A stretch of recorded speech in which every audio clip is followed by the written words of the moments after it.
she freed herself. We give praise, esteem, and honor to the Most High Yah by way of Yahushua HaMashiach this day. John 5:35. Search the scriptures, for in them you think you have eternal life, and they are they which testify of me. And you would not come to me that you might have life.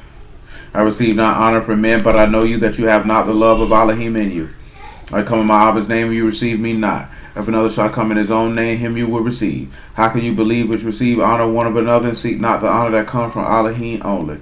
Do not think that I will accuse you. The Abba, there is one that accused you, even Moses, in whom ye trust. For had you believed Moses, you would have believed me, for he wrote of me. But if you believe not his writings, how shall you believe my words? We talked about this, Isaiah 52:7 on Wednesday.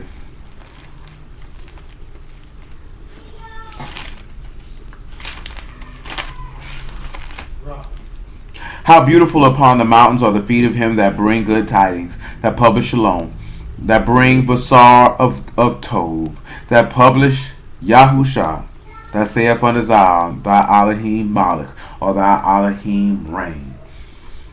And we looked at some of the ways that Yahusha reigned. And now we will continue that as we transition to also discussing and talking about the kingdom of the living Alahym. And as we get ready to do that, which direction shall we go? The direction shall we go? Genesis 45:4. Matter of fact, no. Numbers 24:4. Drop it. Drop it.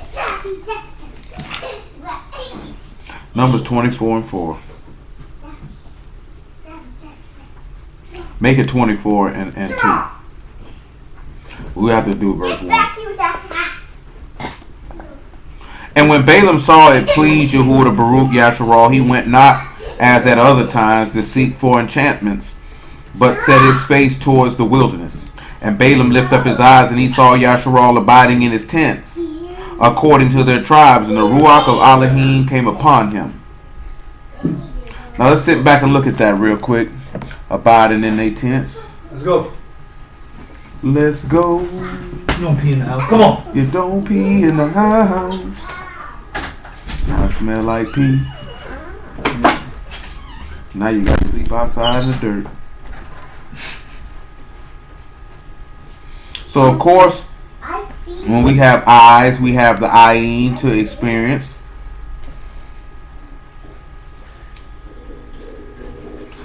And then when they say he saw Yasharal, we have the Ra'ah, the word we're familiar with. And we have abiding in his tents according to their tribes, and the Ruach of Alahym came upon it. And we look at abiding, we have the word Shakam, which is to settle down, to abide, or to reside, or to establish, settle, or fix. But of course, you know, most of the time the word for tent is Oel, but here we have Shebet, which is a rod, a staff, a branch, an offshoot, a club, a scepter, or a tribe, or a clan, or a tribe. So when we sit back and we see it, they're settled, is the offspring, and the Ruach of Alahym came upon him. So keep that in mind. It says that the offspring is settled. And he took up his parable and said, Balaam the son of Beor have said, and the man whose eyes are open have said. He hath said, which heard the words of Alahym, which saw the vision of the Almighty, falling into a trance, but having his eyes open.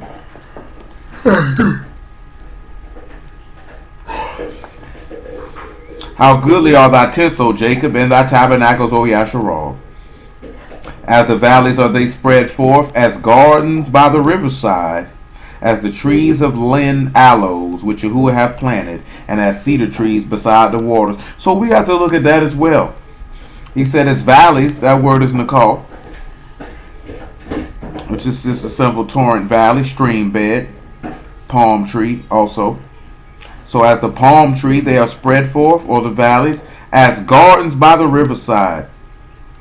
Gardens by the riverside. That should make us think of a couple of things. If if we can recall the law well enough and prophecy well enough. So let's begin to look at those. Hold on one second as I look at these lint aloes. Just an aloe tree. Alahym.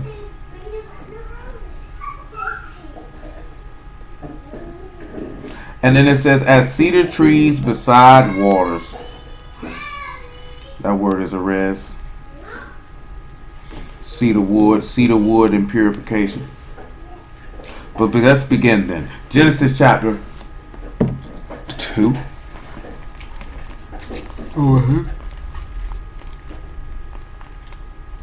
Well, let's sit back and look at the reigning of Alahym, because he's giving a parable. He's in a trance. He's seeing something.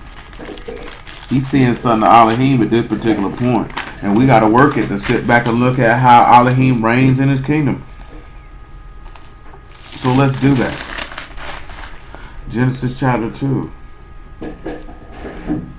And verse 7, I suppose. And Yahuwah formed man out of the dust of the ground and breathed into his nostrils the breath of life, and man became a living soul. And Yahuwah Alahym planted a garden eastward in Eden, and there he put the man whom he had formed. And out of the ground made Yahuwah Alahym to grow every tree that is pleasant to the sight and good for food, the tree of life also in the midst of the garden, and the tree of knowledge of the good and evil. And a river went out of Eden to water the garden. From thence it was parted and became into 4 heads.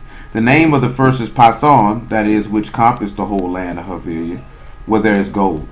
And the gold of that land is good, and there is bdellium, and the onyx stone. And the name of the second river is Gihon, the same it is that compassed the whole land of Ethiopia. And the name of the third river is Hizdekel, that is, which go towards the east of Assyria. The fourth river is Euphrates. And Yahuwah Alahym took the man and put him into the garden of Eden to dress it and to keep it. So let's pause. Let me look at dress and keep it real quick. I got something that's coming to mind. So we got to sit back and we got to work it. When we look at dress, we have abad, which is to work or to serve or to labor. And to keep it is shamar, which is to guard, to keep, to observe, the watchman, to have charge of. Well, this where that Genesis 45 will come into play in a moment. But he said that river Hiddekel, that fourth river. Hello? Yeah. But it says that this river, a river went out of Eden.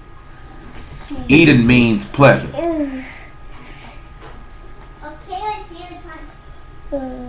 Yes, Abigail. And if we were to look at it, I think we would probably take that in the experience in the door of life. And we turn around and we look at Eden. It's pleasure. What is the pleasure of Alahym? Let's go to Luke chapter 12.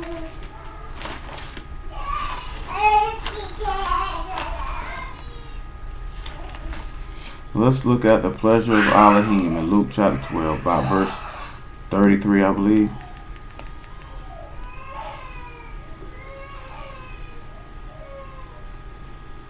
And after that, we go to 1 Chronicles 29 and 15.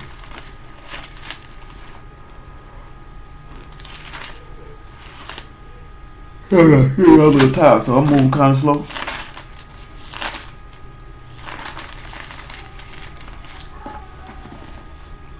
It was a long day. It was a long day yesterday. I'm in Luke 12. Yet my verse is missing of what I came here for.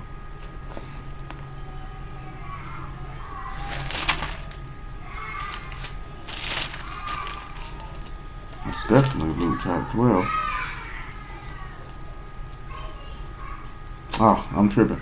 12 and but we'll pick it up at I'll pick it up at verse 22 regardless. And I'll work my way to it just because I feel like this needs to be shared. And he said unto his disciples, therefore I say unto you, take no thought for your life, what you shall eat, neither for the body, and what you shall put on. The life is more than the meat, and the body is more than raiment. Consider the ravens, For they neither sow nor reap, which neither have storehouse nor barn, and Alahym feed them. And how much more are ye better than the fowls? And the reason why I'm doing this here, because I'm leading the son. I'm just leading the son. Before we even get to what we came here for. And which of you taking thought can add to his stature 1 cubit? If you then be not able to do the thing which is least, why do you take thought for the rest? Consider the lilies, how they grow. They toil not, they spin not. And yet I say unto you that Solomon in all his esteem was not arrayed like one of these. If then Alahym so clothe the grass which is today in the field, and tomorrow is cast into the oven, how much more will he clothe you, O ye of little faith? And seek not ye what you shall eat, or what you shall drink, neither be ye in doubtful mind. For all these things do the nations of the world seek after, and your Abba know that you have need of these things. But rather seek ye the kingdom of Alahym, and all these things shall be added unto you. Fear not, little flock, for it is your Father's good pleasure to give you the kingdom. It is his good pleasure to give you the kingdom. Now, there's a time where most of the time this word that I'm about to mention, and we're going to read it in another place soon enough, Malakama, is usually used for kingdoms, but is also used for kingdom. And then you have Malkuf, which is also used for kingdom. And these are a couple of words that we'll be zeroing in on in the next couple of instances of what we can do. Hold on 1 second, man. So, let's look at the next verse in Luke chapter 12. Sell that you have and give alms, and provide yourselves bags which wax not old, and treasure in Shamahim that fail not, where no thief approach, neither moth corrupt. For where your treasure is, there will your heart be also. Now, keep that in mind about the treasure. We seen something about treasure, and we seen something about a storehouse in the 24th chapter, 24th verse of this Luke chapter 12. But the thing that we came here for was, it's your Father's pleasure to give you the Malkuf. So when we look at Malkuf, and let's look at that right now.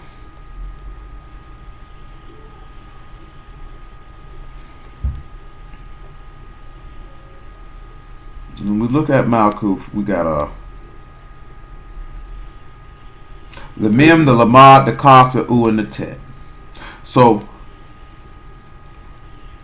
I gotta remember what I did discuss with them about that, because I don't remember all of what I chose. I remember some of what I chose, but not all of what I chose. When we came with that Mem, we definitely came with mighty. With a Lamad, we didn't come with teach, we came with the shepherd's staff. Definitely came with the shepherd's staff.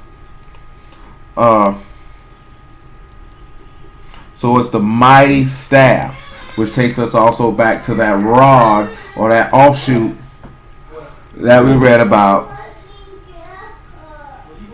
A little different though, in Numbers 24. The next thing we have is we have the Kaf. And on that one there we use the loud or work. More than likely probably sit back or work, or honestly subdue. I'm going to use subdue for that. So we have the mighty shepherd staff subdues. And then we have the U and the Tet. And for the U we used to secure, and with the Tet to the store. So what we have is we have the mighty shepherd's staff subduing to secure you to the store. Does anybody have any idea or any verse that you could think of about the store?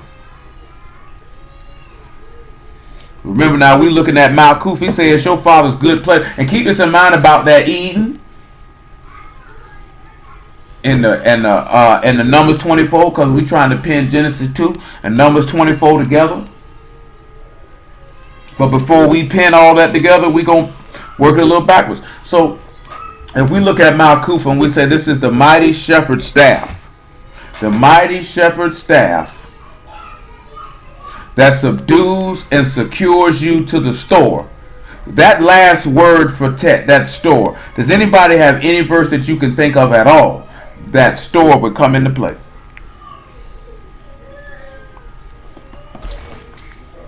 Malachi 3. We're talking about bringing my tithe to the storehouse. Very well then. Very well. Let's look at that.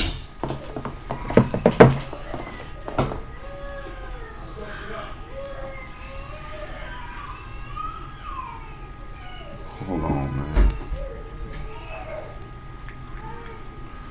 Jump like to take Malachi out my thing from time to time. Malachi chapter 3 and verse 8. Make it 6. For I am Yahuwah, I change not, therefore you sons of Jacob are not consumed. Even from the days of your fathers you are gone away from my ordinances, and have not kept them. Return unto me, and I will return unto you, saith Yahuwah of hosts.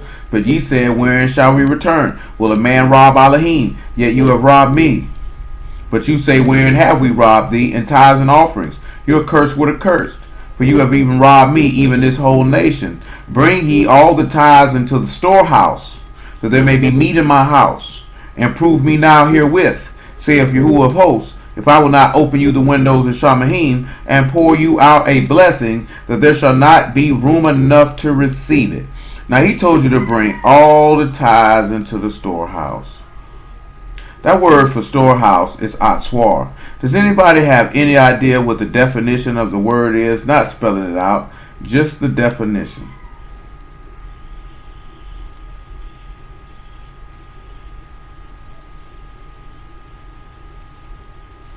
Well, it literally means treasure, storehouse, gold, silver, treasure house, treasury, magazine or magazine of weapons, or storehouses of things of this nature. So it literally means a treasure house, storehouse or treasury, treasure house also.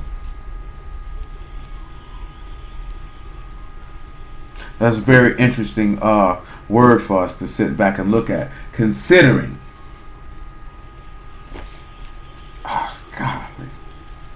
considering that he said that wherever your treasure is, your heart will be also. See, we looked at another place in it's another place in Luke where Mashiach gave a parable about a man who died when he said, I'll tear down and build bigger. And he said, this is what happens to a man who is rich towards himself and not towards Alahym. Because if you're usually rich towards yourself and not towards Alahym, then you're usually not going to allow him to reign over you. Now the reason why we came here is because he told you to bring tithes into the storehouse. What are the tithes representative of?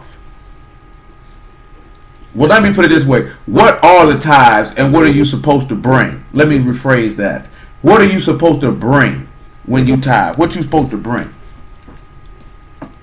Ain't it like the first fruits of your labor? You got to bring the first fruits. That's what you're supposed to bring. Not just on the day after the Passover, the first fruits, and then not just Pentecost.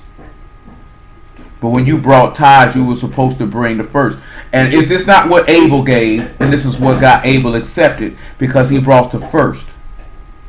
Now, how is this important for us if he told you to bring the first fruits into the storehouse?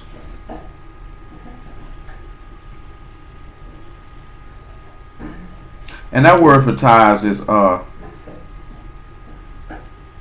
mahasar. So what would that mean for us? If he telling you need to bring the tithe into the storehouse.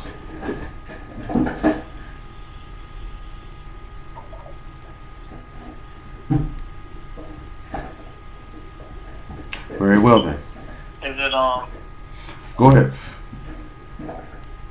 Is it like our body? What, Romans 12, like Romans 12, like our body, bring our bodies as a sacrifice, something like that. Yeah, but that don't necessarily mean you brought a sacrifice that is your first fruit. or it's the firsting of your flocks, because that's just a sacrifice. But he said he want the first fruit or the tithes in his storehouse. Very well. Let's look at what is it? Is Romans chapter 8.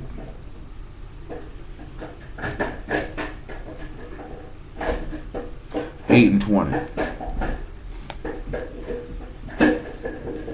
Make it 8 and 18.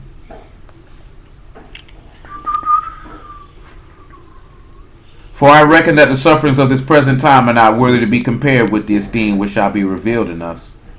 For the earnest expectation of the creature wait for the manifestation of the sons of Alahym. For the creature was made subject to vanity, not willingly, but by reason of him who have subjected the same hope. Because the creature itself also shall be delivered from the bondage of corruption into the esteemed freedom of the children of Alahym. See, and we talked about that on Wednesday. See, I seen somebody else say this today, everybody's slaves because the Rothschilds banking system, and niggas always talking about captivity. By definition, captivity means exile. So you can be exiled from Alahym or separated from Alahym. Niggas so worried about the captivity of man that they're not even concerned with the fact that they're separated from Alahym. But when you see, pause, Matthew chapter 17. I didn't want you to sit back and understand something. Matthew 17, we come right back to Romans 8. Because you ain't got no business walking around here talking about you a slave. You should only be saying that you a slave to Hamashiach. Ain't 17 and 24. There is no way on Yah's earth that anybody who say they believe and serve the living Alahym by the way of Yahushua HaMashiach said ever open their mouth and say they're a slave. And when they would come to Capernaum, they received tribute money. They that received tribute money came to Peter and said, doth not your master pay tribute? He saith, yes. And when he was coming to the house, Yahushua prevented him, saying, what think thou, Simon? Of whom do the kings of the earth take custom or tribute? Of their own children or of strangers? Peter saith unto him, of strangers. Yahushua said unto him, then the children are free. He say the children are free. See, when you talking about that saith unto Zion, thy Alahym reign, or he rules, his children are free under his rulership. They're not under bondage. They're not under subjection to any man. Nor, see, pause, John chapter 8. We come right back to Romans 8. See, this is the part you got to understand.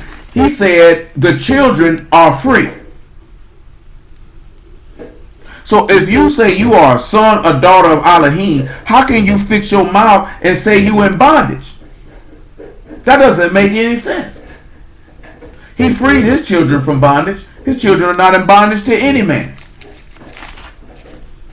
It's a sad state of affairs that in the bad state that our people were in at this time that they understood and knew this. John chapter 8, verse 31. Then said Yahushua to those Yahudim which believed on him, if you continue in my word, then you are my disciples indeed, and you shall know the truth, and the truth shall make you free. Well, what is he freeing you from? His children are free from sin. Therefore, they're free from death. Now, see, let me tell you something, right? Now, on the flip side, contrary to that, we sit back and we see how our people are treated. And if you were to say this out of your mouth, that you are free, the average black person is not going to want to hear that. See, the family of that young man in California, see, his people, they not going to want to hear that. See, the family of the gentleman in Louisiana, see, his family's not going to want to hear that. See, I can't go to my homeboy who was killed by JSO 11 years ago and tell them that, because they not going to want to hear that. My homeboy back in the days when JSO let that dog on this man and that dog ate him up. He sued and got some money, but he ain't going to want to hear that. I seen the video today where these young men were sitting in the car in the NA people yard. The police came mess with them, and the mob dudes came out there and cussed them police out and made them get off her property. Like they just got up and left. They didn't even want to deal with this black woman because she was going so hard. And if you go to the average black person and you tell them this, they're going to say, no, I'm not free. And of course, In the spiritual sense, of course they're not free. If you want to step back and say on a physical sense, oh, we not free, you're free to go anywhere you want to go. And you're free to live anywhere you want to live. You can serve your Alahym. Some people say you ain't free to serve God. You can serve your Alahym wherever you want to serve him at. He did tell you that people could persecute you or kill you behind this. He told you all that live godly in Yahushua will suffer persecution. I don't know why dudes think you supposed to just be chilling somewhere practicing your faith like ain't nobody gonna bother you. Because if you serve Yahuwah and Ruach and the truth, people will hate you because they hate him. See, these are the things that men don't want to face or deal with because it's not smooth sailing. See, people want to serve y'all and they think everything gonna be honky-dory and people gonna pat you on the back and love you and tell you how great of a person you becoming when they hate your Alahym to the depths of their soul. They hated them in their mother's womb. They hated them when they were expelled. They hated them when they were a child. They hate them as they went through adolescence. They hate them as an adult, and they'll hate them in the grave. That's a reality that all you're going to have to face with numerous people you come across. That is their state. From the time they were conceived to the time that they die, they hate this man to the depths of their soul. So therefore, if you're a representation of him, they will hate you too. You must understand that. You must grasp that and wrap that around in your soul and in your heart and in your mind and know it and believe it. Because this man told you that they will kill you and think they do Alahym service when they do so. So if you say that you are, again, we preface that. When we look at our people, if we take it in a strict natural sense, are we free? To a certain extent, you are free because you can go wherever you want to go. You can go live in England. You can go live in Australia. You can go live in the Middle East. You can go live in South America, but you will be oppressed. You will be oppressed, though. No matter where you go, you will be oppressed. And that's what we was having to sit back and look at. See, some people say, oh, we're slaves to the system because we got to do this and we got to do that. You was going to have to get up and go to work and make some money regardless. Yahuwah ordained that in the garden. You're going to have to go get you some bread, man. You're going to have to put your hand to the plow. You're going to have to go do some work. I remember a dude told me the other day, he said capitalism is the rich rule. The book had already told you this before a capitalistic system had ever been created, that the rich rule over the poor. Of course, the rich going to have dominion over the poor. They're going to have more sway. They're going to have more influence. They're going to have more capital to get things done than a person who doesn't have it. That's why I say a poor man's wisdom is not heard, because people have respected persons. They're not going to look at this poor man and think he has enough wisdom in him to tell them anything because they worried about all the shiny stuff that this wealthy or this rich man happens to possess. That's how dumb niggas is. Do you know what I'm saying? And I'm talking about black people. I ain't worried about no heathens because they heathens. They ain't supposed to have no wisdom. Not y'all's wisdom, because they didn't give them no law for them to have that type of wisdom. So I don't expect them to have it. But nevertheless, if you say you are a son or daughter of Alahym, you should never say you in bondage. You should never say you a slave, because this man has set you free. Nevertheless, John 8:33. Then answered him, we be Abraham's seed, and we were never in bondage to any man. How say thou, ye shall be made free? Yahushua answered them, truly, truly, I say unto you, whosoever commits sin is the servant of sin, and the servant abide not in the house forever, but the Son abide forever. If the Son therefore shall make you free, you shall be free indeed. So, if you're going to be set free, then you would have to understand that if you believe in Yahushua and that he was going to set you free, then you would have to understand and know that you are free indeed. Do you believe that is the question. I'm looking up the Hebrew equivalent for free from in Greek, so give me a moment. That's the question. Do you believe that? Do you believe you free? Would you sit back and say that you are a servant of Alahym and say you in bondage to a man? The word is kafshe. Free from taxes or obligation, free from slavery. See, that's one of the key points of the kingdom of Alahym. When the kingdom of Alahym was first manifested in the eyesight of men, was in Mizraim, and he came to set you free. He came to free you from the house of bondage and give you freedom and liberty. Now, like I was telling Kira, some people observing Passover tonight. Some people did it last week. Some will do it in the middle of the month. April, that is.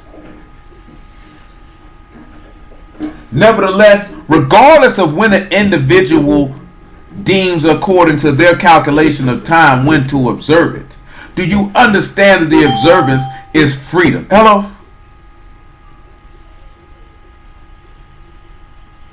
Hello? Do you understand it's freedom? Freedom. When the children of Yasharal came up out of Mizraim, they were free. But yet they had a desire to seek to go back to bondage. Nevertheless, 2 Peter chapter 2 real quick. I know I was holding something else. I figured out what it was.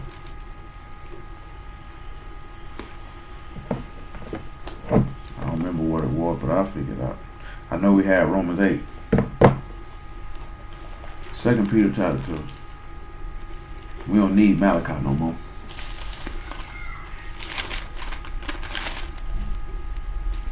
Second Peter chapter 2, verse 19. Make it verse 18. That's the one of the things that you have to realize about the, because we talking about the mighty shepherd staff that subdues and secures you into the store or into the treasure house of Alahym. Say, for when they speak great swelling words of vanity, allure through the lust of the flesh, through much wantonness, those that are clean escape from them who live in error.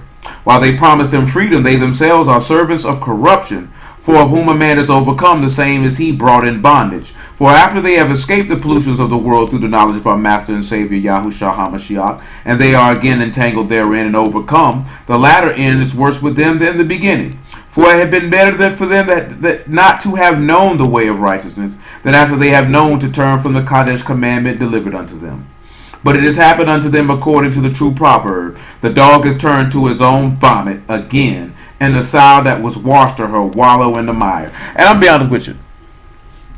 It is certainly better for you to have never, ever, ever sat down and heard nothing, studied nothing, read nothing, or confessed to nothing, than to do it and to go back to your own vomit. Because when you go back to sin, you have returned to your own vomit. I asked this question the other day, and I'll ask it to some of you. We still hold in Romans chapter 8. I think I worked what I wanted to work in John. I definitely did. And Matthew 17, I definitely got that. What are some things that y'all believe that you can, according to this book, that you can add to your faith? What are some attributes, some characteristics, if you will, that you can add to your faith? All of these things are representative of the reign of Alahym. Does anybody want to take a crack at it before I proceed? I don't have time to wait this evening. I do not have all day. I said patience. Anyone else? Self-control. Anyone else?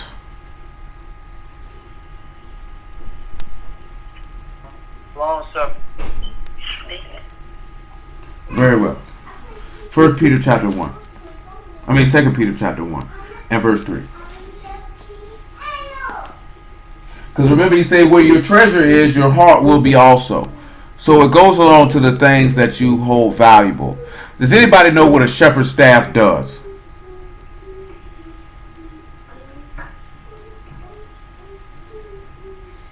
Does anybody know the purpose of a shepherd's staff? Does it direct? It directs. It allows the shepherd to direct the sheep in the direction that he wants them to go in. And that's why we chose shepherd staff versus teaching, because it's the power of the direction of Alahym to secure you into his house.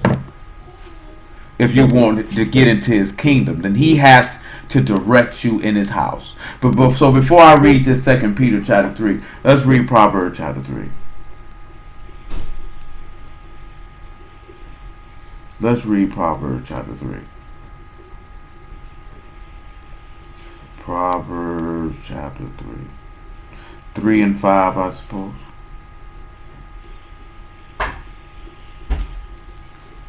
Let me get it there for you real quick. Like,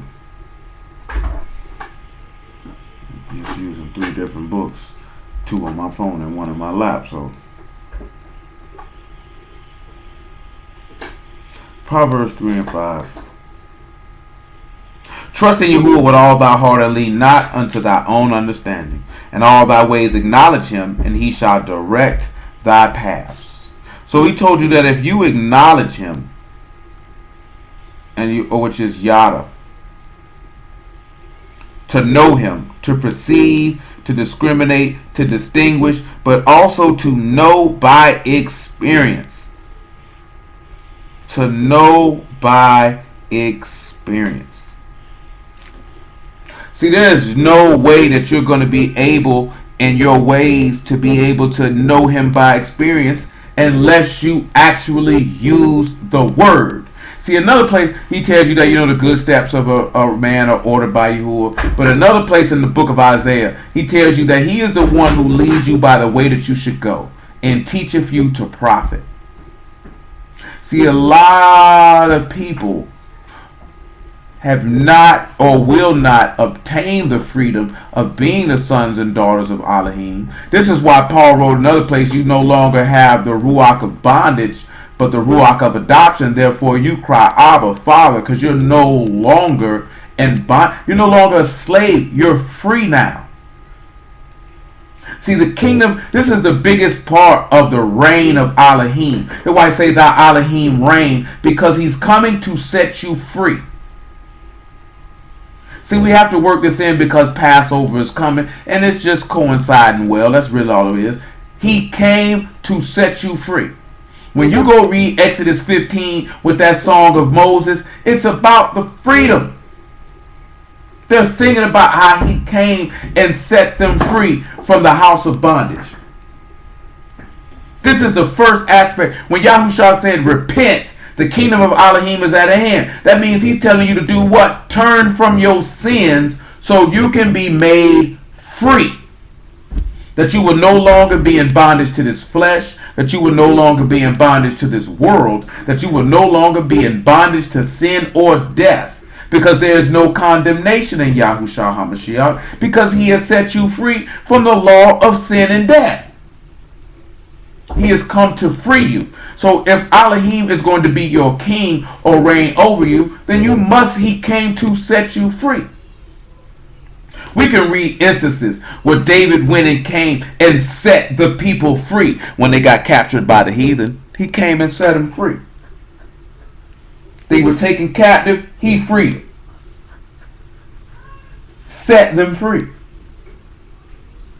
The question of the matter is, if Alahym is going to reign over you, this is the thing, this is why it says that saith unto Zion, thy Alahym reign. Thy Alahym is Malach. He is to become a king. He is to have rule and to govern.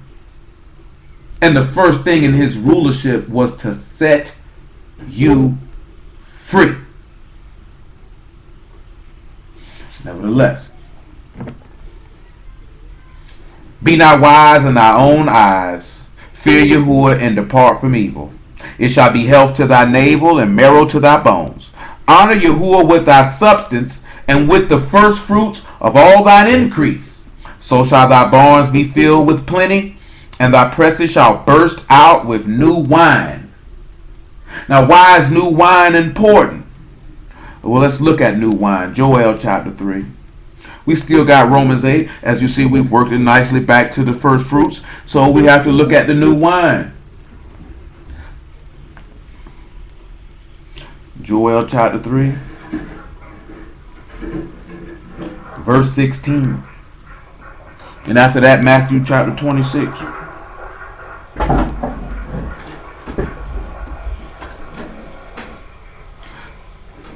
Oh my goodness, this joint went to chapter 3, chapter 2. Yahuwah also, unbelievable. Yahuwah, golly, it did it again. Yahuwah also shall roar out of Zion and utter his voice from Jerusalem. And Alahym and the rat shall shake. But Yahuwah will be the hope of his people and the strength of the children of Yasharal. So shall they know that I am Yahuwah, your Alahym, dwelling in Zion, my Kadesh mountain. We talked about dwelling in Zion on Wednesday. Then shall Jerusalem be Kadesh, and there shall no strangers pass through her anymore. And it shall come to pass in that day that the mountain shall drop down new wine, and the hill shall flow with milk, and all the rivers of Yehudah shall flow with waters. And a fountain shall come forth out of the house of Yahuwah, and shall water the valley of Shittim. Now again, we still talk about that Eden, pleasure, 4 rivers, the cedar tree and the rivers that we seen in Numbers 24. We still got that on deck to bring into play, to break the picture complete. But before we do all of that, to tie it all back in together, let's finish with this here. He say new wine will drop down the mountains. What is new wine? Does anybody have any idea what new wine could be?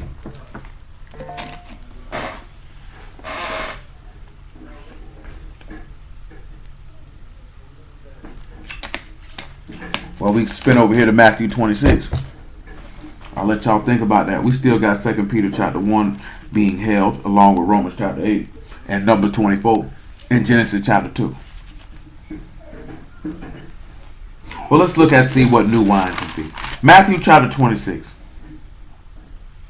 26 and 26.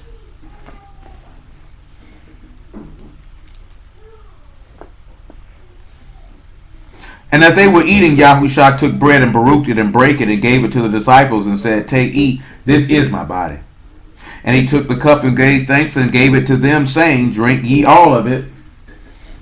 For this is my blood of the New Testament, which is shed for many for the remission of sins. But I say unto you, I will not drink henceforth of the fruit of this vine until that day when I drink it new with you in my Abba's kingdom. What y'all think he meant by that when he said that? Come here, Leah. What are you doing? I ain't cleaned up. Okay. Come here, Abigail. What y'all think he means with that? Come here, Abigail. What y'all think he mean by that? Drink it new with you in your Father's kingdom. What is new wine talking about? What is he talking about?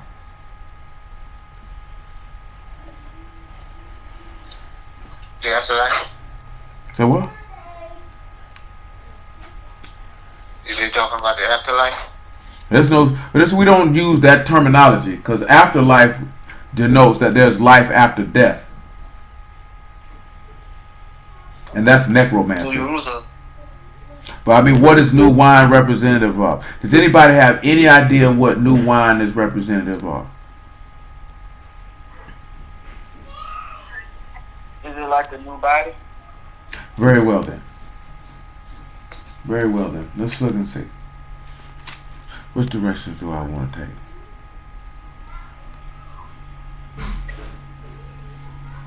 Yeah, go ahead. Philippians chapter 3. And after that, Revelation chapter 19.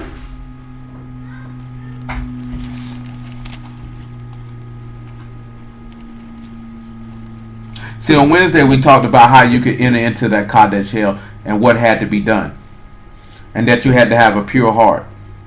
And that was pointing to you to have the mind of the Son. The thoughts of the Son. In Psalms 24. We also looked at what he said on his Kadesh hill, which was revealing his Son. Which is what you see on that mountain. He said the mountains would drip down with new wine. He said he wouldn't sit down and drink of the fruit of the vine again until he drunk it new with you in your Father's kingdom. So with the context clue of the verse that we're looking at, when do you drink wine? Matter of fact, before we go to this Philippians chapter 3, go to John chapter 2.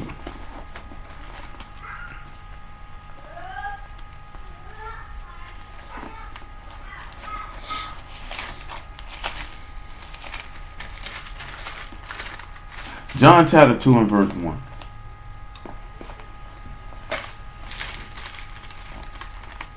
And on the third day there was a marriage in Cana of Galilee, and the mother of Yahushua was there. And both Yahushua was called and his disciples to the marriage.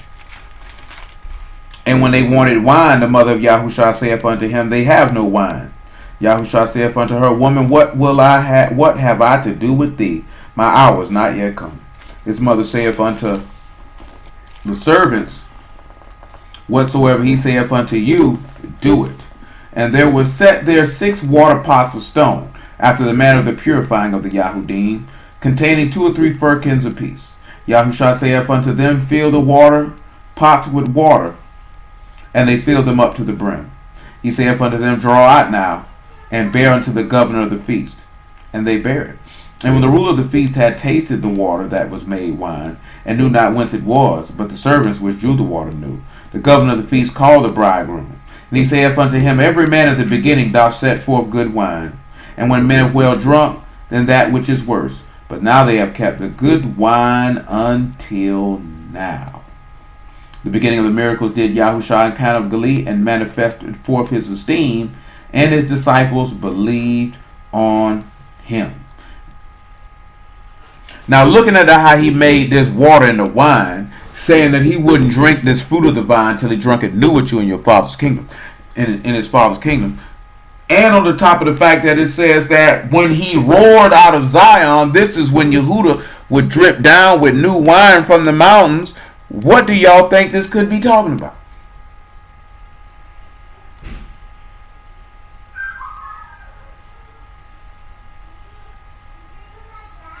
Very well then. Revelation 19. Don't even worry about Philippians chapter 3.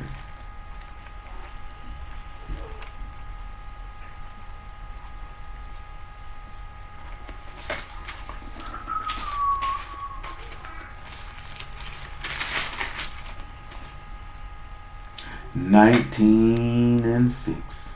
Well, 19 and 5. Revelation 19 and 5. And a voice came out of the throne saying, Praise our Alahym, all ye his servants, and ye that fear him, both small and great. And I heard it was as the voice of a great multitude. I want y'all to keep that in mind with the multitude, because we will return to discuss that multitude. And as the voice of many waters and the voice of mighty thundering, saying, Hallelujah, for Yahuwah Alahym omnipotent reign. Let us be glad and rejoice and give honor to him, for the marriage of the Lamb is come, and her wife hath made herself ready. And to her was granted that she should be arrayed in fine linen, clean and white, for the fine linen is the righteousness of the Chesed. And he saith unto me, Right, Baruch are they which are called unto the marriage supper of the Lamb. He saith unto me, These are the true sayings of Alahym. When you sit back and you look at that new wine, it's to be sipped with you in a new kingdom. The wine is always, son, you have wine offerings in the law and things of this nature. When you look at new wine, you could also look at that. It could be wine that could have been made from first fruits that were offered. But nevertheless, that new wine dripping down from the mountains, that new wine that he said he wouldn't drink with you till he drunk it new with you in his father's kingdom, is the wine that you'll sip at the marriage supper of the Lamb. When you look at when he said, they said his disciples and Yahushua were called to the marriage. He said the good stuff you kept back till now. See, you can sit back and look at it, and I can see why he would mention a new body, or even how he mentioned the afterlife. But it's not afterlife. It's the resurrection of the dead, or in the regeneration, or in the world to come. There is no afterlife. An afterlife is for lack of a better term, that's a Caucasian theory and doctrine and teaching and things of that nature. That's you die and then you living and floating in heaven. That's the afterlife by definition. Scripturally, we have no such thing. There's no afterlife. You are asleep. Your thoughts perish. Everybody done seen a dead body. They in there looking like they good and fast asleep. But there is no life in them. There is no breath in them. There is no light in them. But then also, y'all have seen people who are wide awake that are just like them people you done seen in that casket. They have no breath in them. They have no life in them. They have no light in them. This book says if nobody don't speak according to the law and the testimony, it's because there is no light in them. If they don't speak according to the Basar of Yahushua HaMashiach, there is no life in them. Whosoever have the Son have the Father. That's what the epistle that John wrote to the Yahudim at that time. You can't have one and you can't tell me you got Yahuwah and you ain't got Yahusha, and you can't tell me you got Yahusha and you ain't got Yahuwah. That's just impossible. Nevertheless, let's go back to Romans chapter 8. And let's finish Romans chapter 8. We're in verse 22.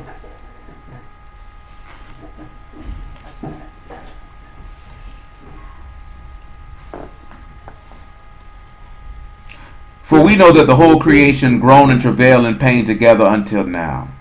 And not only they, but ourselves also, which have the first fruits of the Ruach, even we ourselves groan within ourselves, waiting for the adoption, to wit, the redemption of our body. For we are saved by hope, but hope that is seen is not hope. For what a man see, why doth he yet hope for? But if we hope for that we see not, then we do with patience wait for it. Now he mentioned how they were the first fruits of the Ruach. Yahusha is the first fruits, or the first of the resurrection of the dead. Let's look at that in Colossians. But how does that relate? Because we kind of talked about that Wednesday. Colossians chapter 1 and verse 18.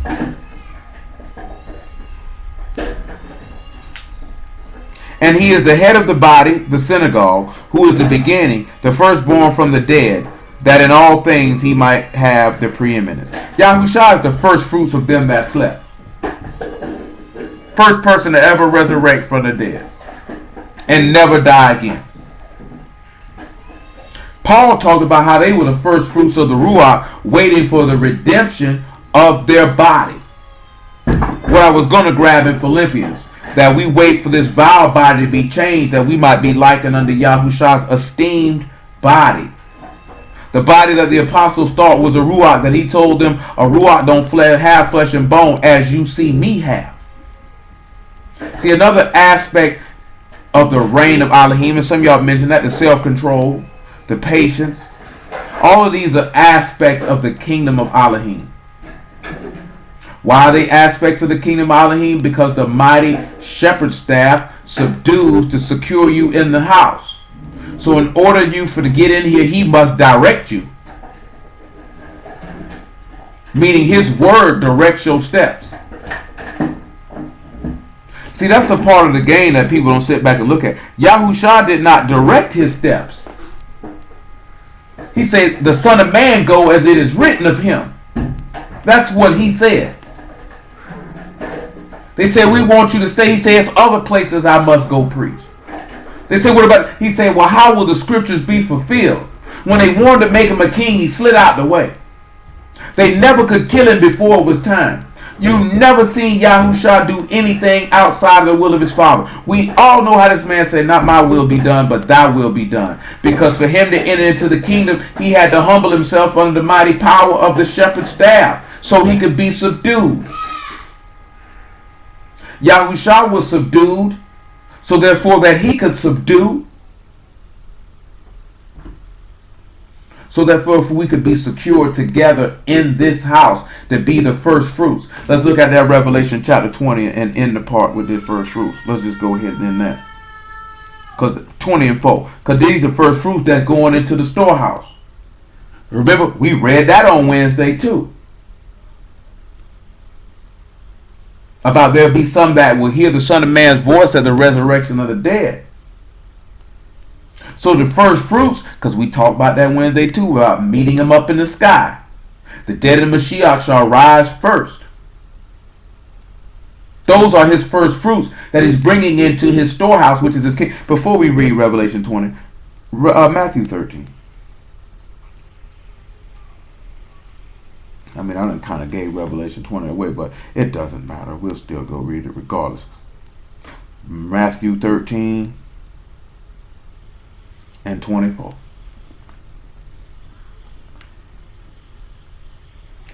Another parable he put forth unto them, saying, the kingdom of Shamahim is likened unto a man which sowed good seed in his field.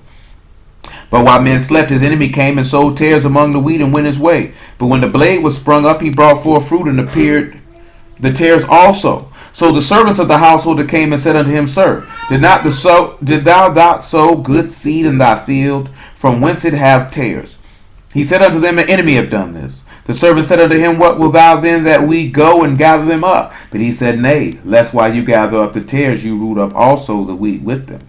Let both grow together until the harvest, and in the time of harvest I will say to the reapers, gather ye together first the tares, and bind them in bundles to burn them, but the wheat gather into my barn, or into my storehouse, my treasure house. Take the wheat and bring them there. Take the first fruits of this harvest and bring them there. See, Yahuwah only want the best. When you look at the stuff that he told you to offer, it was always the best. Give me the best. So those who he's bringing into his kingdom are the best. And what made them the best? Because they subdued themselves under this man's shepherd staff, or under his direction or his rule. You seen the power of his rule, and you humbled yourself unto it. Therefore you were able to be secured into his house, into his storehouse. That's the only way it's going to happen. So when you look at the reign of Alahym, when we look at Malkuth, the reign of Alahym is going to tell us about humbling ourselves under the mighty hand of Alahym. Then he will exalt you as a son of Alahym and give you a place as a son, as a king in his kingdom. The reason what made me even think about this is I seen a brother say, is it about the kingdom of God or the kingdom of man? Because niggas is walking around here acting like this they kingdom. People always screaming, we gonna get the kingdom and this, that, there, and the third. Do you understand what it will take to attain this kingdom? Because the very thing that we're talking about, Yahusha did himself to obtain this kingdom. He humbled himself under the shepherd's staff, and he was subdued and secured to go back into the house of Shamahim, which he left from in the first place, because he humbled himself and became a man, and humbled himself even unto death. That is the death of the state, that he could be highly exalted. He was not exempt from that. He learned obedience from the things that he suffered. He went in the way that his father sent him to go. Therefore, he humbled himself under that staff, under that direction, that rule, that governance. See, that's the part of the kingdom Alahym don't nobody want to talk about, is that you're going to have to humble. This is why Yahusha said, if you humble yourself as a little child, you're into the kingdom Alahym. Let's read it then. Matthew chapter 18. I know I got this Matthew 13. Just hold it.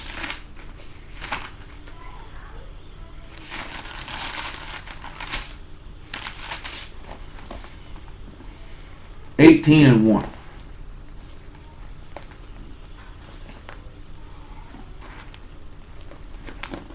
At the same time came the disciples unto Yahusha, saying, Who is the greatest in the kingdom of Shamahim? And Yahusha called a little child unto him, and set him in the midst of them. And said, Truly I say unto you, except you be converted and become as little children, you shall not enter into the kingdom of Shamahim. Whosoever therefore shall humble himself as this little child, the same is greatest in the kingdom of Shamahim.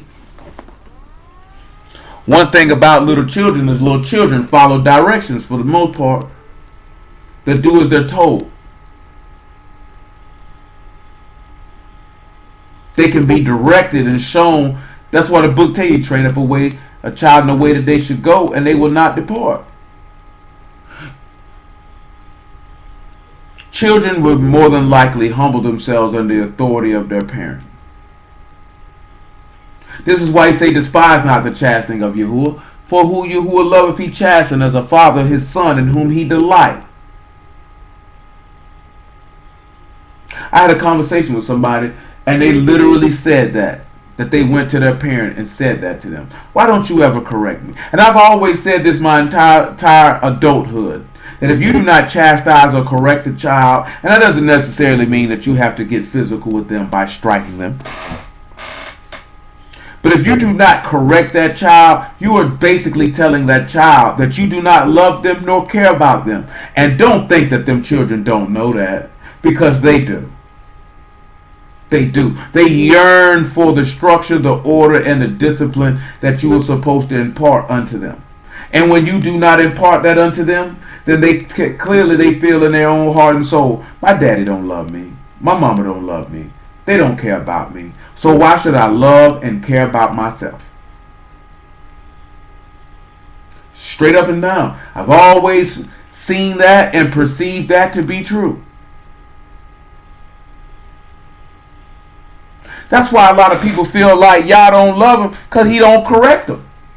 They just out here doing whatever.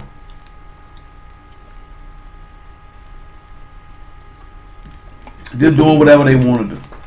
He don't stop them. He don't stop them at all. End up like Saul, don't answer him. Then you got some people who knew the word and went backwards. And maybe y'all grant him a space to return. And maybe he won't. Y'all knows. I don't know. The only way that I would be able to know is to sit back and watch the mind state and mindset of said individual to be able to tell if they reprobate or not. It ain't hard to spot a reprobate. It ain't hard at all. Not if you know what you're looking for. If you don't know what you're looking for, it's hard to spot. If you know what you're looking for, it ain't hard to spot. It ain't hard to spot at all. Come on back to Matthew 13. Because it ain't 10 o'clock yet, but it's finna be. It's about 40 seconds. 37, 13th chapter. He answered and said unto them, he that sowed the good seed is the Son of Man. The field is the world, the good seed are the children of the kingdom, but the tares are the children of the wicked one. The enemy that sowed them is the devil, and the harvest is the end of the world. The reapers are the Alahym. As therefore the tares are gathered and burned in the fire, so shall it be at the end of this world. The Son of Man shall send forth his Alahym, and they shall gather out of his kingdom all things that offend, and them which do iniquity, and shall cast them into a furnace of fire. There shall be wailing and gnashing of teeth. Then shall the righteous shine forth as the sun in the kingdom of their Abba. Who have ears to hear, let them hear. Daniel told you about how you'll shine. You should have already known that, because the book told you that in the beginning. He set the stars. You'll shine, you'll illuminate. You'll be lights. The sons of Mashiach. Excuse me. Well, how will you be sons to shine in this kingdom? Revelation chapter 20.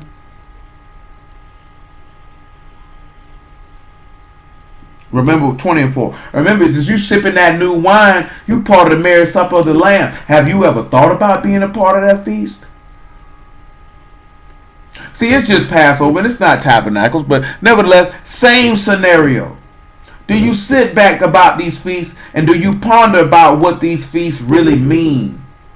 Can you see yourself supping with your master? Can you see it? Can you perceive that? Is that a reality for you? Because if you can't see that or perceive that, then you do full well you ain't making it there. Because it's not setting your heart to be there. See, it has to be, for you to see it, it has to be set in your heart that is something you're seeking after to accomplish.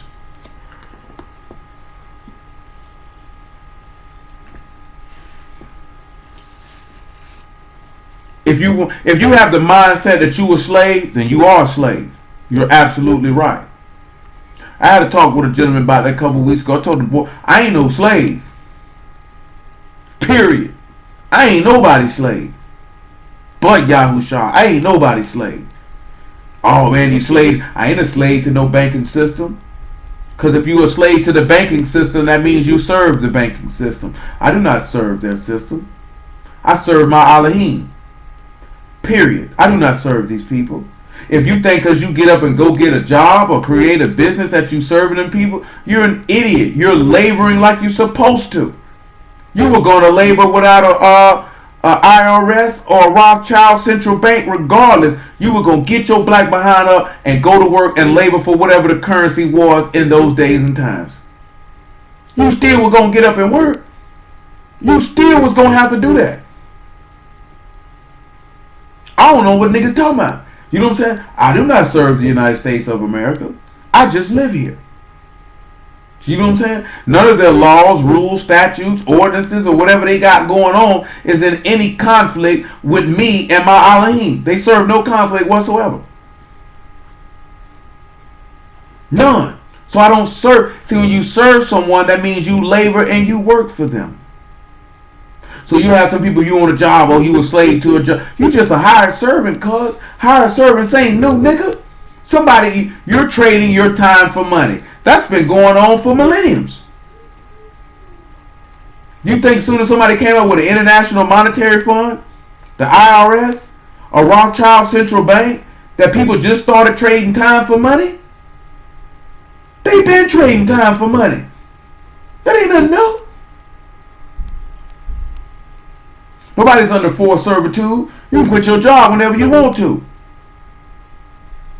That don't mean you're going to get another one. But you can quit whenever you want to. You can go work wherever you qualify at. Matter of fact, let me even say where you qualify at. You can work wherever you can be hired at. Whoever will hire you. If you don't know nothing about rocket science, but somebody give you a job at rocket science, you got a job at rocket science. Doesn't matter if you qualify for it or not. There's a lot of people in jobs that they don't qualify for. Somebody hired them though. That's why these niggas trick me out. What if you ain't got no choice but to work on the Sabbath? You always have a choice. When it comes down to righteousness and unrighteousness, sin and obedience, you always have a choice. He said, I set before you life and death, blessing and cursing. Therefore, choose life. Nevertheless, Revelation 20:4. And I saw the thrones, and they that sat upon them, and the judgment was given unto them. And I saw the souls of them that were beheaded for the witness of Yahushua, and for the word of Alahym, and which had not worshipped the beast, neither his image, neither had received his mark upon their foreheads, or in their hands. And they lived and reigned with Mashiach 1,000 years. But the rest of the dead lived not again until the 1,000 years were finished.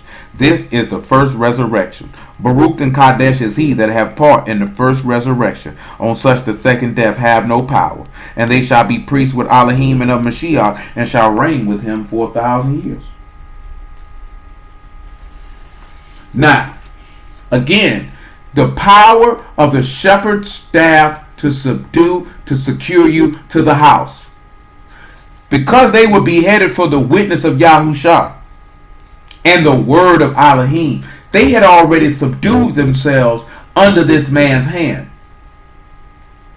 The question you have to ask yourself is, will you subdue yourself under this man's hand so you can be secure? See, because if you subdued yourself under this man's hands, then you can be secure in the body of Mashiach or joined with him. Is that your desire? That is the question. Is that your desire? Let's finish this part with Eden. Let's go back to Genesis chapter 2. We'll refresh it. And let's bring that in. Because this was springing from some in Numbers chapter 24. And I ain't even got to what I went to Numbers 24:4. We still got 2 Peter chapter 1. Just hold it. That's Exodus chapter 2. That's definitely not beneficial. Matter of fact, let's start at Numbers 24 for those that don't even know what we talking about. We in verse 6.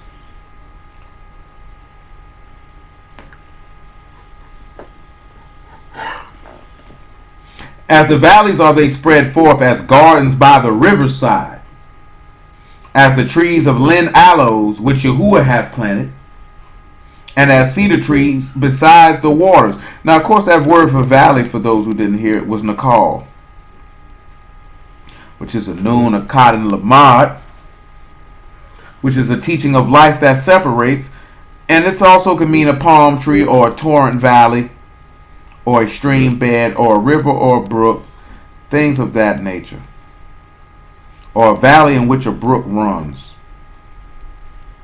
So when we sit back and look at this as the teaching of life that separates this valley, and it spreads forth as gardens by the riverside, of course we'll take a look at Psalms chapter 1, because Psalms chapter 1 is going to tell you the same thing. And again, it brings in another aspect of the reign of Alahym. In order to be able to have to be subdued under the power of the shepherd's staff, you would need to do what is written here in Psalms 1 and 1.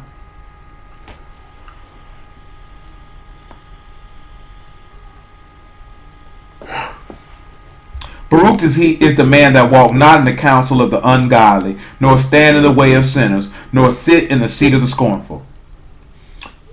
But his delight is in the Torah of Yahuwah, and in his Torah doth he meditate day and night. I think that word meditate also can mean growl, but I need to see all the meanings of it. That word is Haggah. It means to muse or mutter, to meditate or to speak, devise, imagine, groan, growl, things of that nature. But you also to study. You study this man's word day and night. Day and night. When you study this man's word day and night, you'll see that it will reveal that it will lift you up.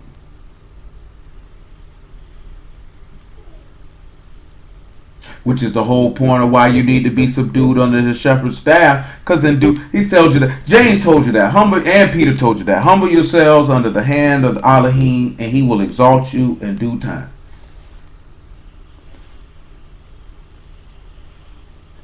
If you can humble yourself to die, he could. And the reason why that's important, because what we looked at in Psalm 24. Let's go back and look at Psalm 24 for those of y'all who didn't hear it.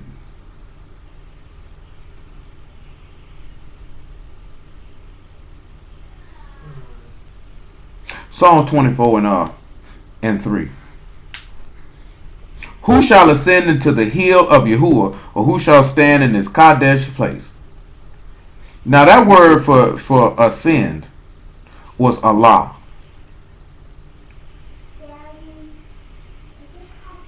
And it is the sin to climb. And it's the revealing of the teaching of strength.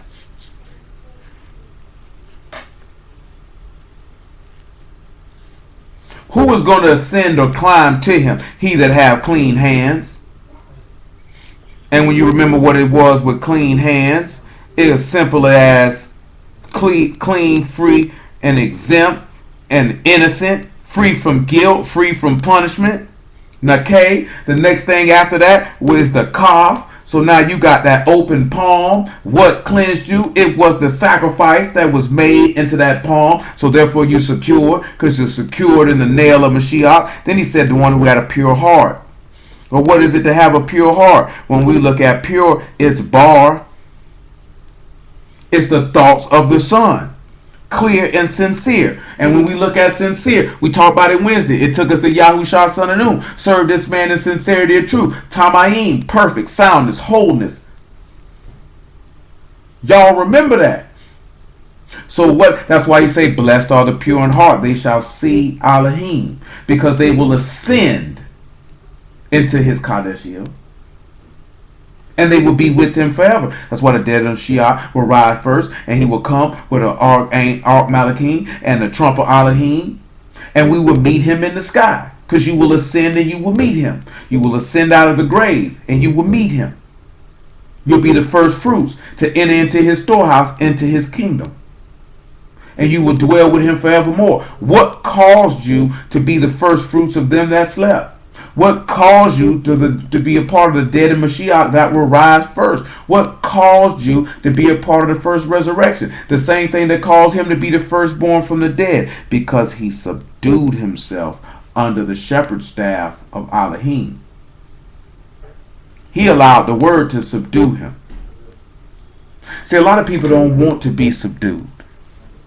Because they don't want to humble themselves under the man's hand. Nevertheless. So again, we go back to Psalms 1. Go to sleep.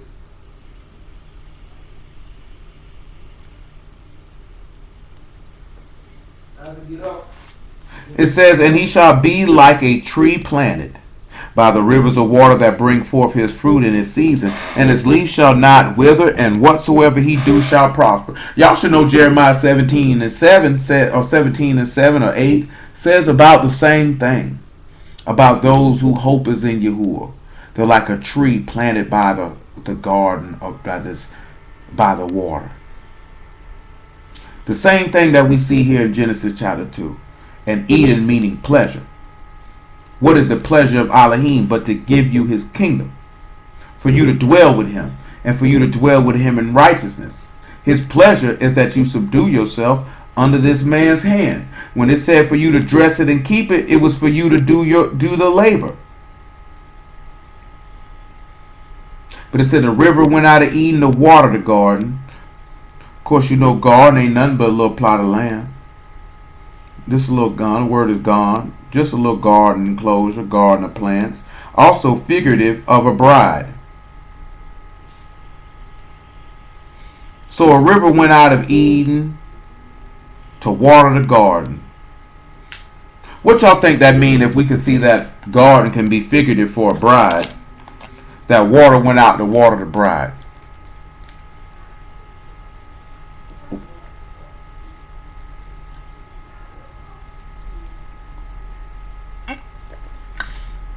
Well, nevertheless, let's see.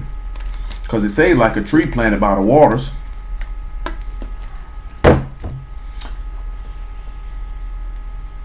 Let's look at something in Daniel by this third river, Hadekel.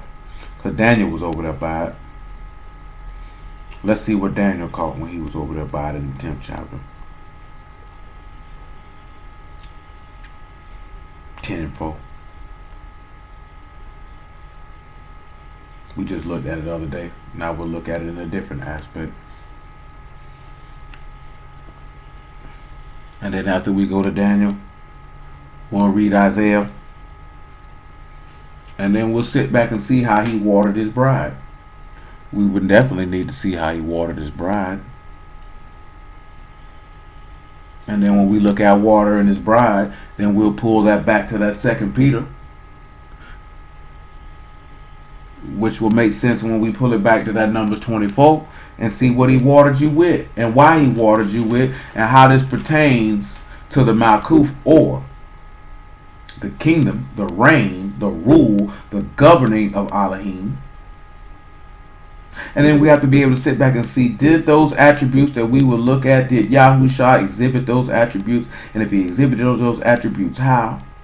To show forth the reign or the rule of Alahym. Because there's many aspects we could look at it. We could sit back and look at, so where Yahushua had power and rule. We could see how, yes, Yahuwah got power and rule over the elements. Yahushua got power and rule over the elements. How Yahuwah got power over unclean spirits. Yahushua got power over unclean spirits. As Yahuwah got power to heal, Yahushua got power to heal. As Yahuwah got power to forgive sins, Yahushua had power to forgive sins. As Yahuwah can raise from the dead, Yahushua could raise from the dead. You could go on for days and many aspects and the declaration of the reign of the living Alahym. But the key thing that we was looking at Wednesday and that we carrying over to tonight is that he reigned in your heart.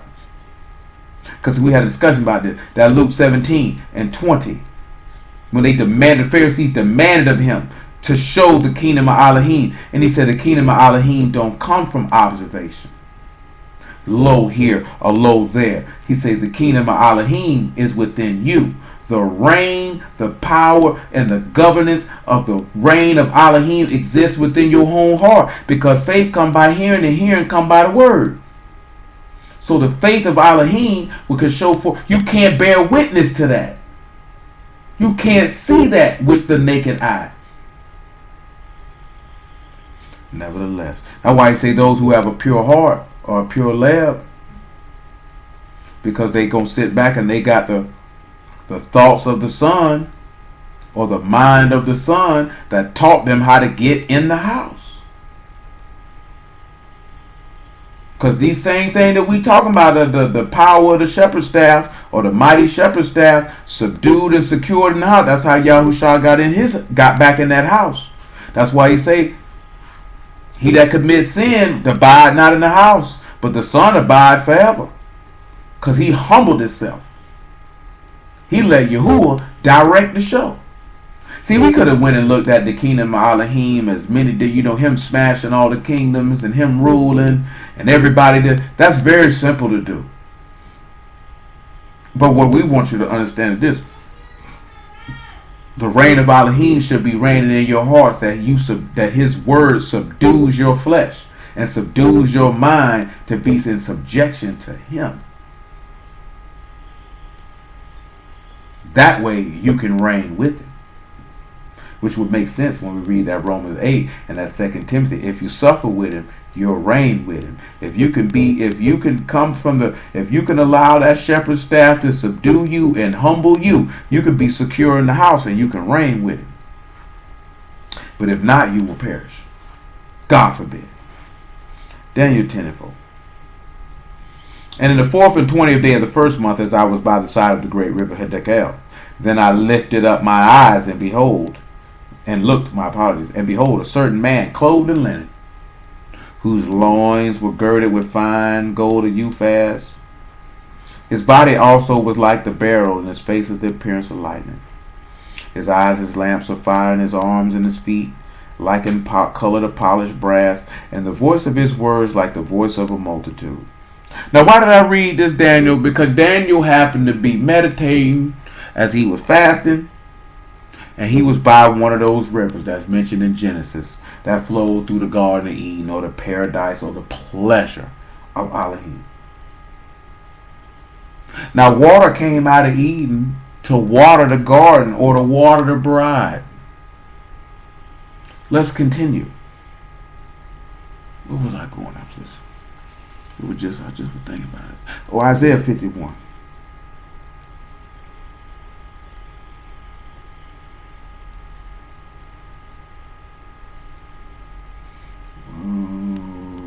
That's 52. Let me make sure that's 52. No, it was 51. I'm tripping. 51:1. Yeah, I'm tripping. 51:1. Hearken to me, ye that follow after righteousness. So if you follow after Mashiach, what he told the people, come, follow me.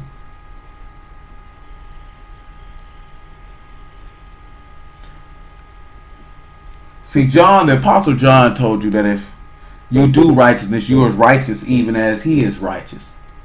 Yahushua is the righteousness of Alahym. He trusted and believed on Alahym. Those who follow after him trust and believe that he is the son of Alahym and the anointed one of Alahym that was foretold. So if you follow after righteousness, you need to listen to Yahuwah.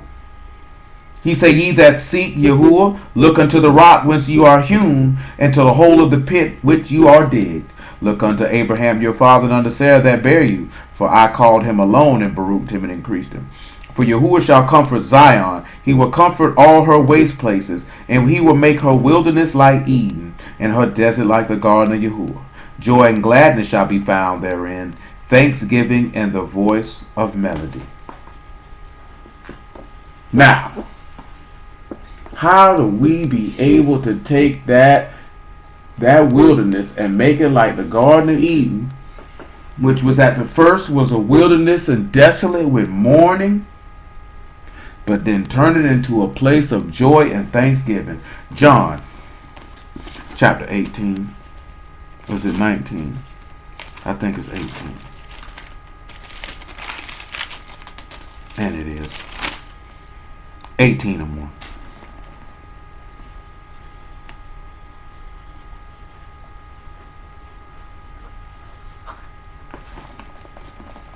And when Yahushua had spoken these words, he went forth with his disciples over the brook of Cedron, where was a garden, and to which he entered and his disciples. Judas also, which betrayed him, knew the place. For Yahushua oft times resorted thither with his disciples. Judas then, having received a band of men and officers from the chief priests and Pharisees, come thither with lanterns and torches and weapons. Yahushua therefore, knowing all things that should come upon him, went forth unto them and said, Who seek ye? Now, why are we looking at this here? Because now we see Yahushua has slid himself into a garden. In this particular garden, there happens to be a river plugging through this particular garden.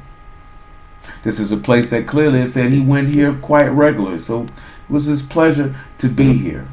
Of course, we know that this is symbolic of him being the first Adam. We didn't went over that before. But we're trying to establish something. Now let's go to John chapter 19 and let's see something else.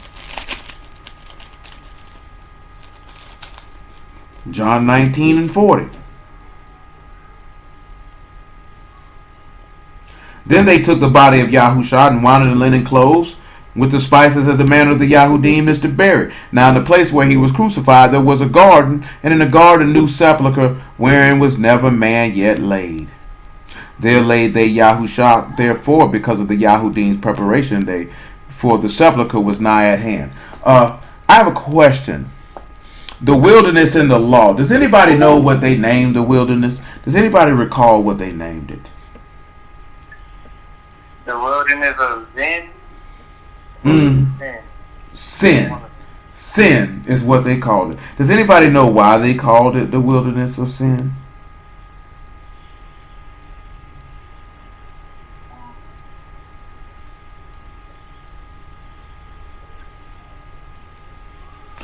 Anybody know why they called the wilderness sin in Exodus?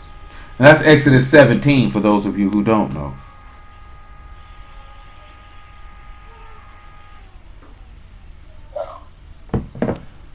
What were they doing in the wilderness, everybody? Murmuring and complaining. They were sinning. They did more than just murmur and complain. They went after idols, and they did all manner of stuff there, man. Too much stuff to name. They were disbelieving and wanted to return back to their own vomit. So therefore, that's why they named it the wilderness of sin. Why is this here? Because we see two separate gardens here. We see one garden where water ran through. We see another garden because we already know that the apostles and the women, they were there weeping. They were very sad. He said that he would take this wilderness place and he would turn it and make it like the Garden of Eden. See, we came here for a reason. Because of the watering of the bride. And we sit back and we see that Yahushua was on that stake and he got hit in his side and blood and water came out for him to water his bride.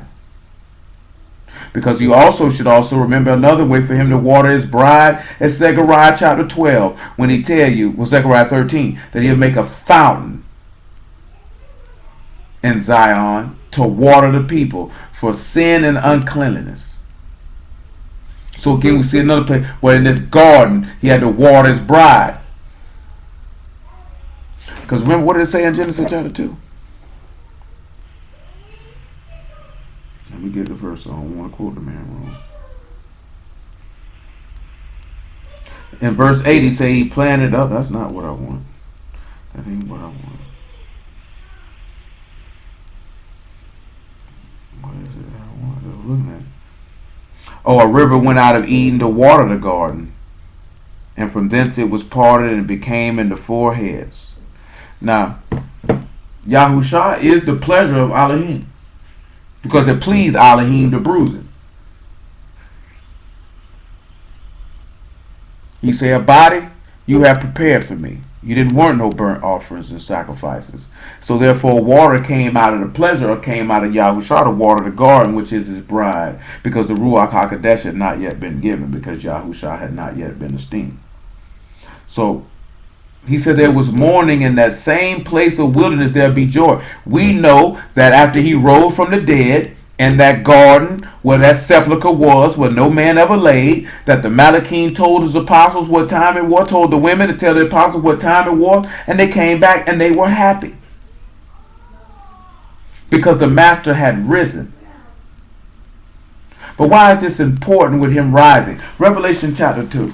We'll look at the reward and we'll just work our way backwards and go back to this 2 Peter. All of this happening, what we talking about Yahushua, is for one reason and one reason alone. Because of the power of the shepherd's staff, he was subdued and secured himself into the house. Revelation chapter 2.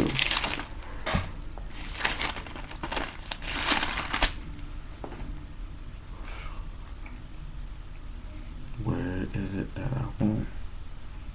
It's 2 and 7. He that have an ear, let him hear what the Ruach saith unto the house. To him that overcome will I give to eat of the tree of life, which is in the midst of the paradise of Alahym. We don't need to get Revelation 22 because y'all know what it say. The tree of life is in the middle of the street, and it's a river of life running through the street. The same thing that's mentioned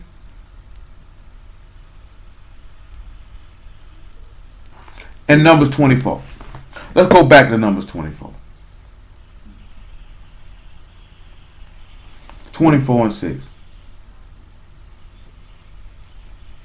And remember, this is the tree that Yahuwah has planted. When it say the tree of Lin aloes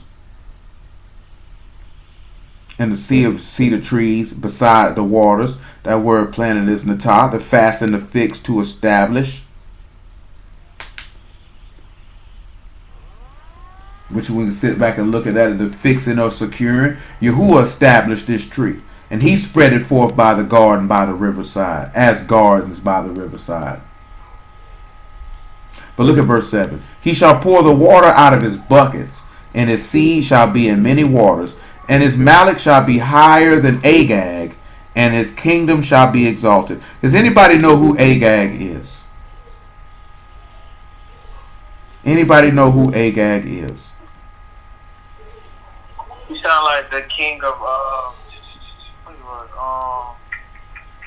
the Philistines or the Amalekites. This is the king of Amalek. This is the king that Saul spared. His name means I will overtop. When you hear I will overtop, what's the first thing come to any of y'all minds when you hear I will overtop?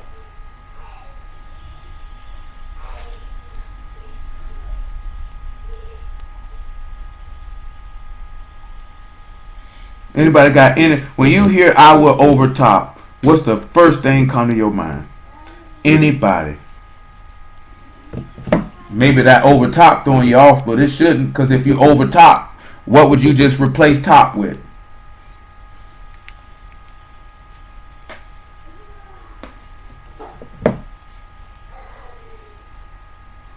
Man, I know somebody got to be able to put 2 and 2 together on this. Agag means I will overtop. So, what will we ascertain from I will overtop?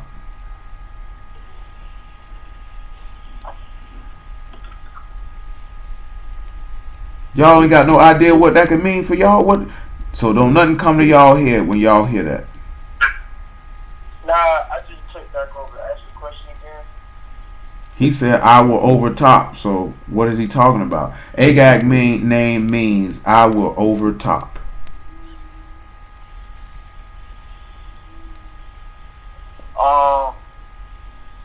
I will overtop. That's what his name means. I will overtop.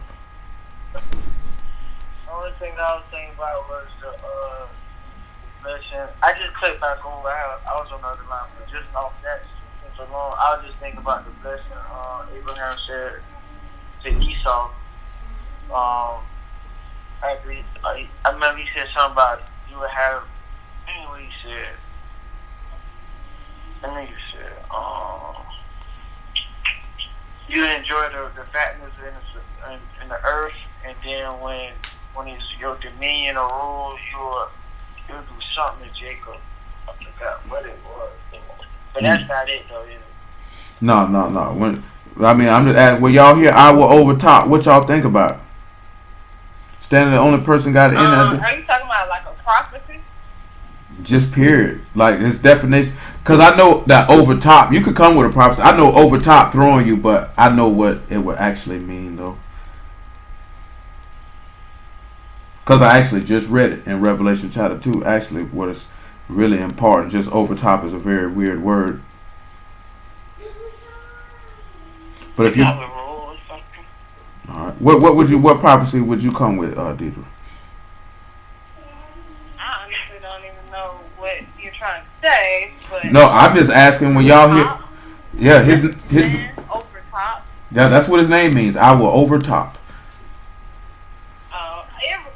I mean, over top. I don't know, but it kind of reminded me of the prophecy of the King of Tyre. What in Ezekiel?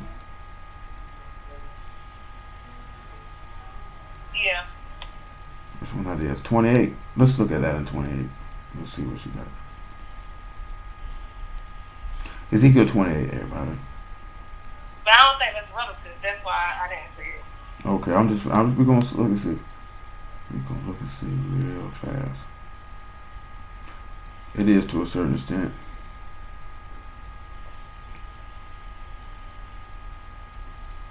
Yeah, I can use it because it will fit. Ezekiel 28 and 1. What I would say when I looked at it, and the first thing that I sit back is instead of tabbing over top, just put overcome, and that's it. Because if you overtopping something, that means you're climbing over it, which means you overcame it. And that's what his name means. I just was asking what came to mind, but I said I know overtop is a very weird word. It's a word that I've never seen before till just now. But when I saw it, the first thing I thought about was overcoming. That's why I said we just looked at it in Revelation 2. When he said, he that overcome, I'll let him eat from the tree of life which is in the midst of the paradise of Alahym. He said that his kingdom will be exalted over higher than Agag. Agag actually overcame because Saul spared him before Samuel went ahead and took him out. So we're looking at a man's kingdom who's going to be greater than someone who overcame. And the speaking of Yahushua's overcoming is actually contained in this Ezekiel 28. The word of Yahuwah came again unto me, saying, Son of man, say unto the prince of Tyrus, Thus saith Yahuwah Alahym, because thy heart is lifted up, and thou hast said, I am Alahym. I sit in the seat of Alahym, in the midst of the seas. Yet thou art a man, and not Alahym, though thou set thy heart as the heart of Alahym. Y'all should remember in John, they wanted to kill the man, because they said, Thou being a man, make thyself Alahym. Behold, thou art wiser than Daniel. There is no secret that they can hide from thee. Y'all knew that Yahushua knew the thoughts of all these people's hearts, and there was absolutely nothing they could hide from him. With thy wisdom and thy understanding thou hast gotten thee riches, and thou hast gotten gold and silver into thy treasures. Remember, where your heart is, where your treasure is, your heart will be also. So because of the wisdom and understanding, because remember he said, get wisdom, but with all thy getting, get understanding. And he said that his revenue is choice silver. That's what he told you in Proverbs chapter 8. That's why Mashiach came back in Revelation chapter 3 and told you to do what? To buy gold from him tried in the fire. Which is the same purpose why he tell you to not lay your treasures up on earth, but lay them up with Alahym. He say, by thy great wisdom and thy traffic, thou hast increased thy riches. Thy heart is lifted up because of thy riches. And what are his riches? It was his wisdom. It was his understanding. It was his faith. It was his trust. It was his hope. It was his patience. It was his temperance. It was his kindness. It was his love for Alahym. All these things are riches that can't be quantified by man. But these are not the riches that will forth anyone seeks after. That's why he say those that are poor. He said, I know thy poverty, but thou art rich. Rich in faith and the things that spring from out of that. Therefore, thus saith Yahuwah Alahym, because thou set thy heart as the heart of Alahym. Behold, therefore I will bring strangers upon thee, the terrible of the nations, and they shall draw their swords against the beauty of thy wisdom, and they shall defile thy brightness. They killed him. They shall bring thee down to the pit, and thou shalt die the deaths of them that are slain in the midst of the seas. Wilt thou yet say before them that slay thee, I am Alahym, but thou shalt be a man, and know Alahym, and the hand of him that slay thee. Thou shalt die the death of the uncircumcised by the hand of strangers, for I have spoken it, saith Yahuwah Alahym. So now when we sit back and we look at it, is we see that Yahusha, a prophecy of the king of Tyrus, but it's really referring to Yahusha, of him being killed and dying by the hands of the uncircumcised, or dying by the hands of strangers, which he did.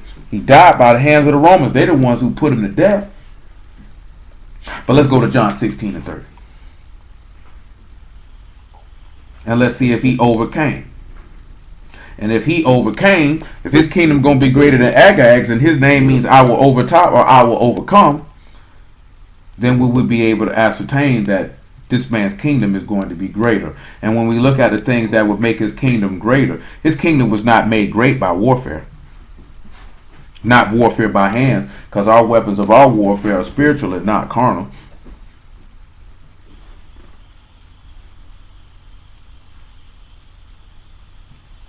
Oh my God, that really hurts. Well, just make it while we're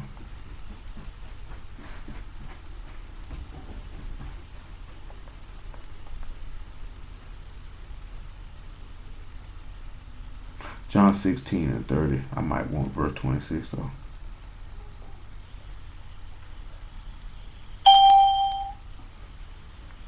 Yeah, 16 and 26 will work. At that day you shall ask in my name, and I say not unto you that I will pray Abba for you. For Abba himself loved you because you loved me and believed that I came out from Alahym. I came forth from Abba and came into the world again, and I leave the world and go to Abba. His disciples said unto him, Lo, now speak thou plainly, and speak no proverb. Now we are sure that thou know all things, and need not that any man should ask thee. By this we believe thou came forth from Alahym.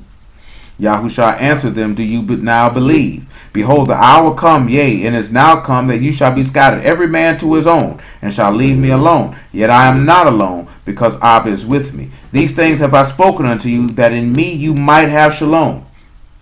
In the world you shall have tribulation, but be of good cheer. I overcame the world. Probably so. You know. Now Yahusha overcame the world. And from y'all understanding at this very moment, how did he overcome the world? As you understand it at this moment, how did he overcome the world?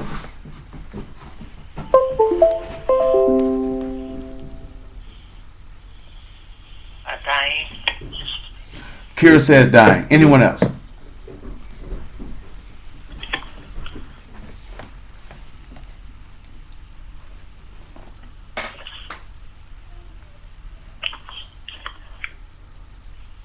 So nobody else got anything that they can offer on as far as your understanding at this moment, how did he overcome the world?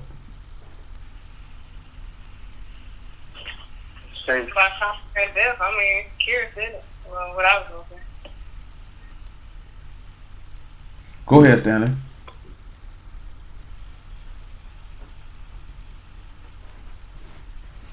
The conquering death is one, but there's another. I was looking for something else. Well, not looking for something else.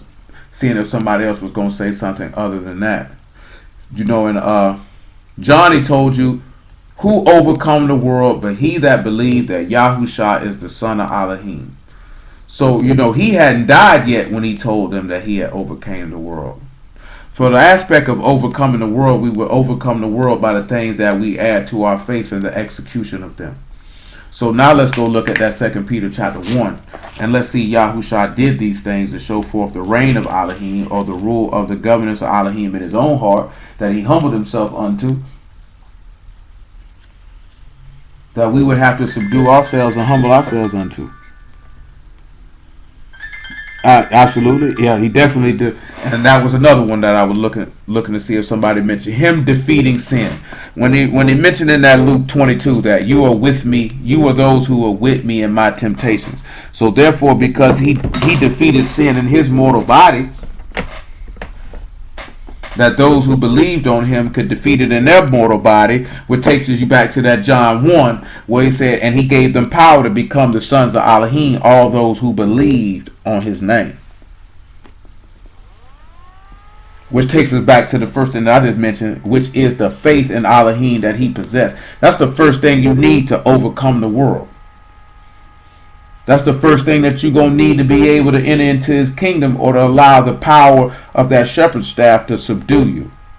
Because remember what it said in Psalms, as soon as they heard of me, they submitted themselves unto me. So as soon as they heard that word of faith, they humbled themselves unto him. This got them secured in a kingdom, or in a household, or in a family, or in a body, so that you can reign with him. Oh, my shoulder. Good grief. 2 Peter chapter 1. 1 and 3.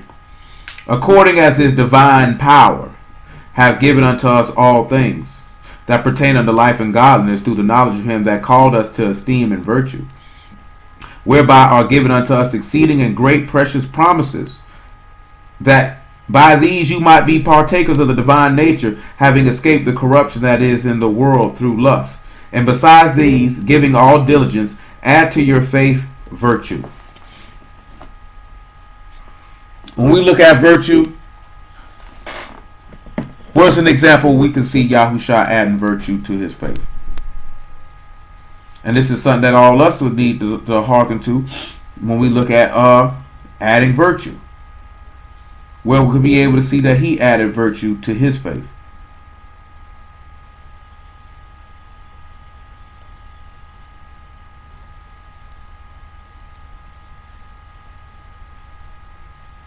Now the Greek word for virtue is goodness, or moral excellency, or modesty, or purity, or cleanliness.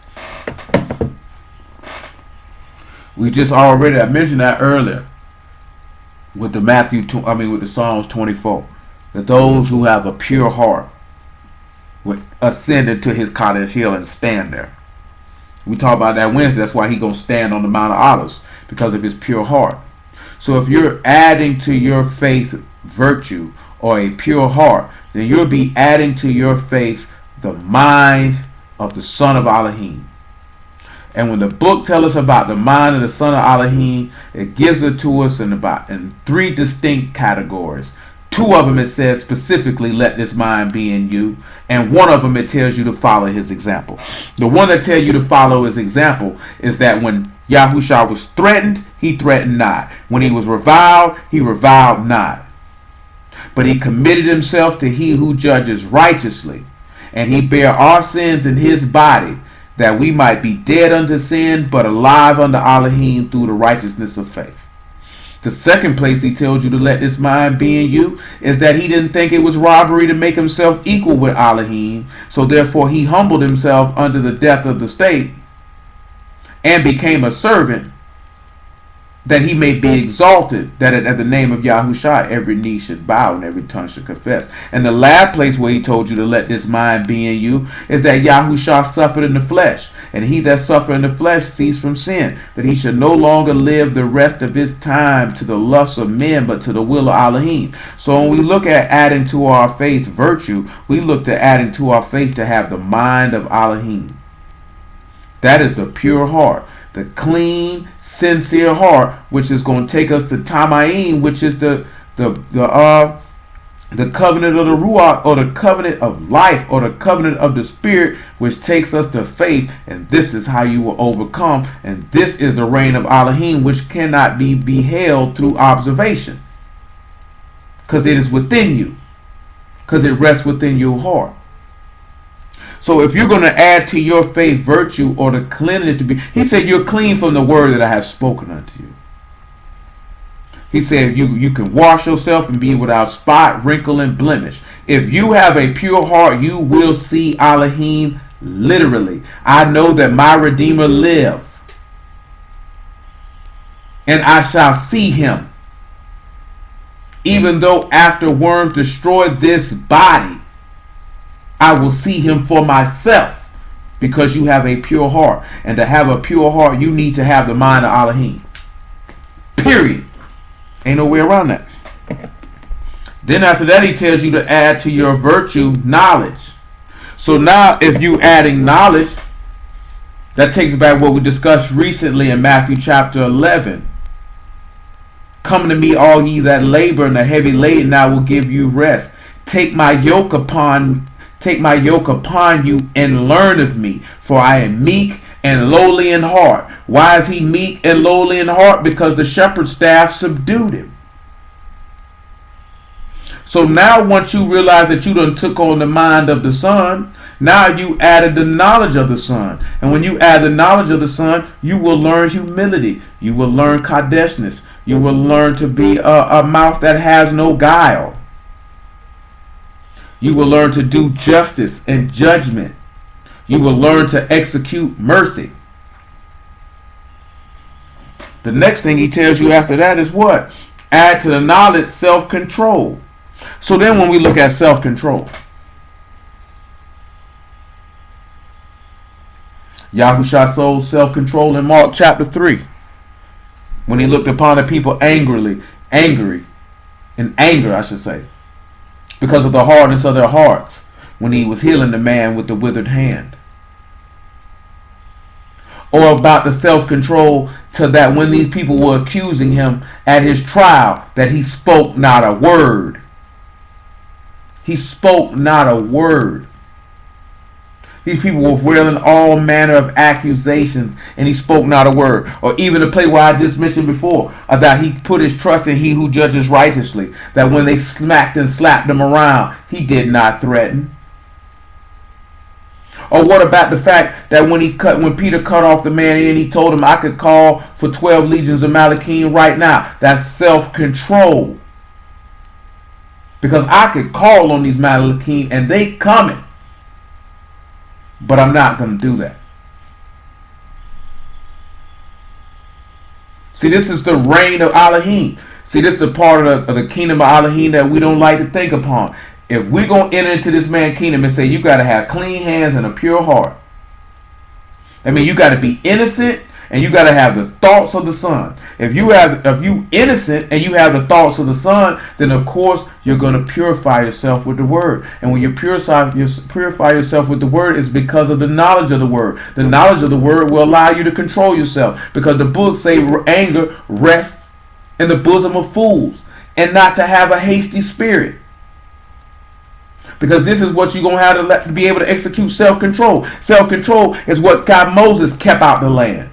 Because the people got him so angry, he moved presumptuously and did something he had no business, because of allowing the people to dictate his reaction because of an emotion and not controlling himself.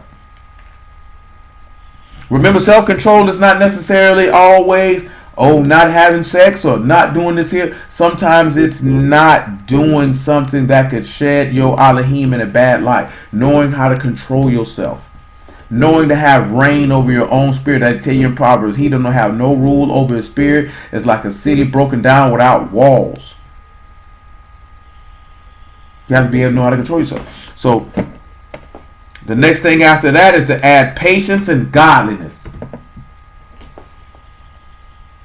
Patience is the wait on Alahym. That's also endurance. To endure. Yahushua endured the stake and was resurrected 3 days later. That's why he said, he that endures to the end, the same shall be saved.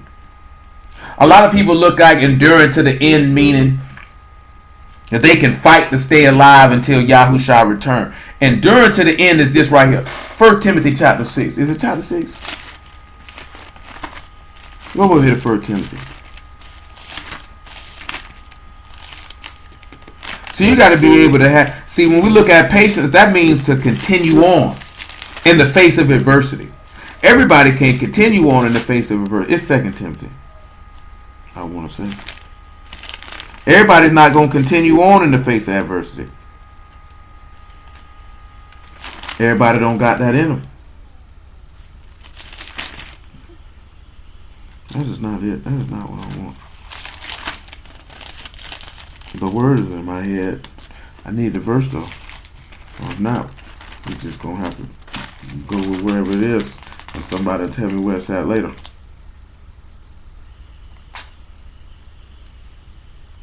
Oh, there we go. 2 Timothy chapter 4 and verse 6. In Corinthians, Paul tell you something along these same lines that I wasn't about to mention. He said, "For I am now ready to be offered, and the time of my departure is at hand. I have fought a good fight. I have finished my course. I have kept the faith. Henceforth there is laid up for me a crown of righteousness, which Yahuwah the righteous judge shall give me at that day, and not to me only, but unto all them that also love his appearing." See, in Corinthians, Paul stated that there's a crown, or run a race and obtain your crown.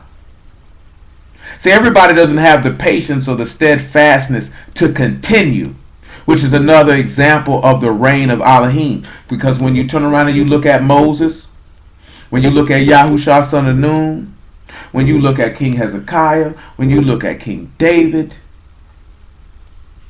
they all endured and were steadfast in the face of adversity to remain faithful to Alahym in certain situations and circumstances. See, patience just is not just waiting, it's enduring. And whatever affliction, tribulation, that's why he told you, in the world you have tribulation, but be of good cheer. I overcame the world, because Yahushua endured the tribulation. He endured the persecution. He endured the suffering.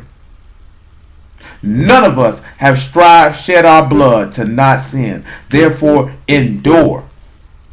That's why he say faith. That's why we talked about this here in that Romans 5.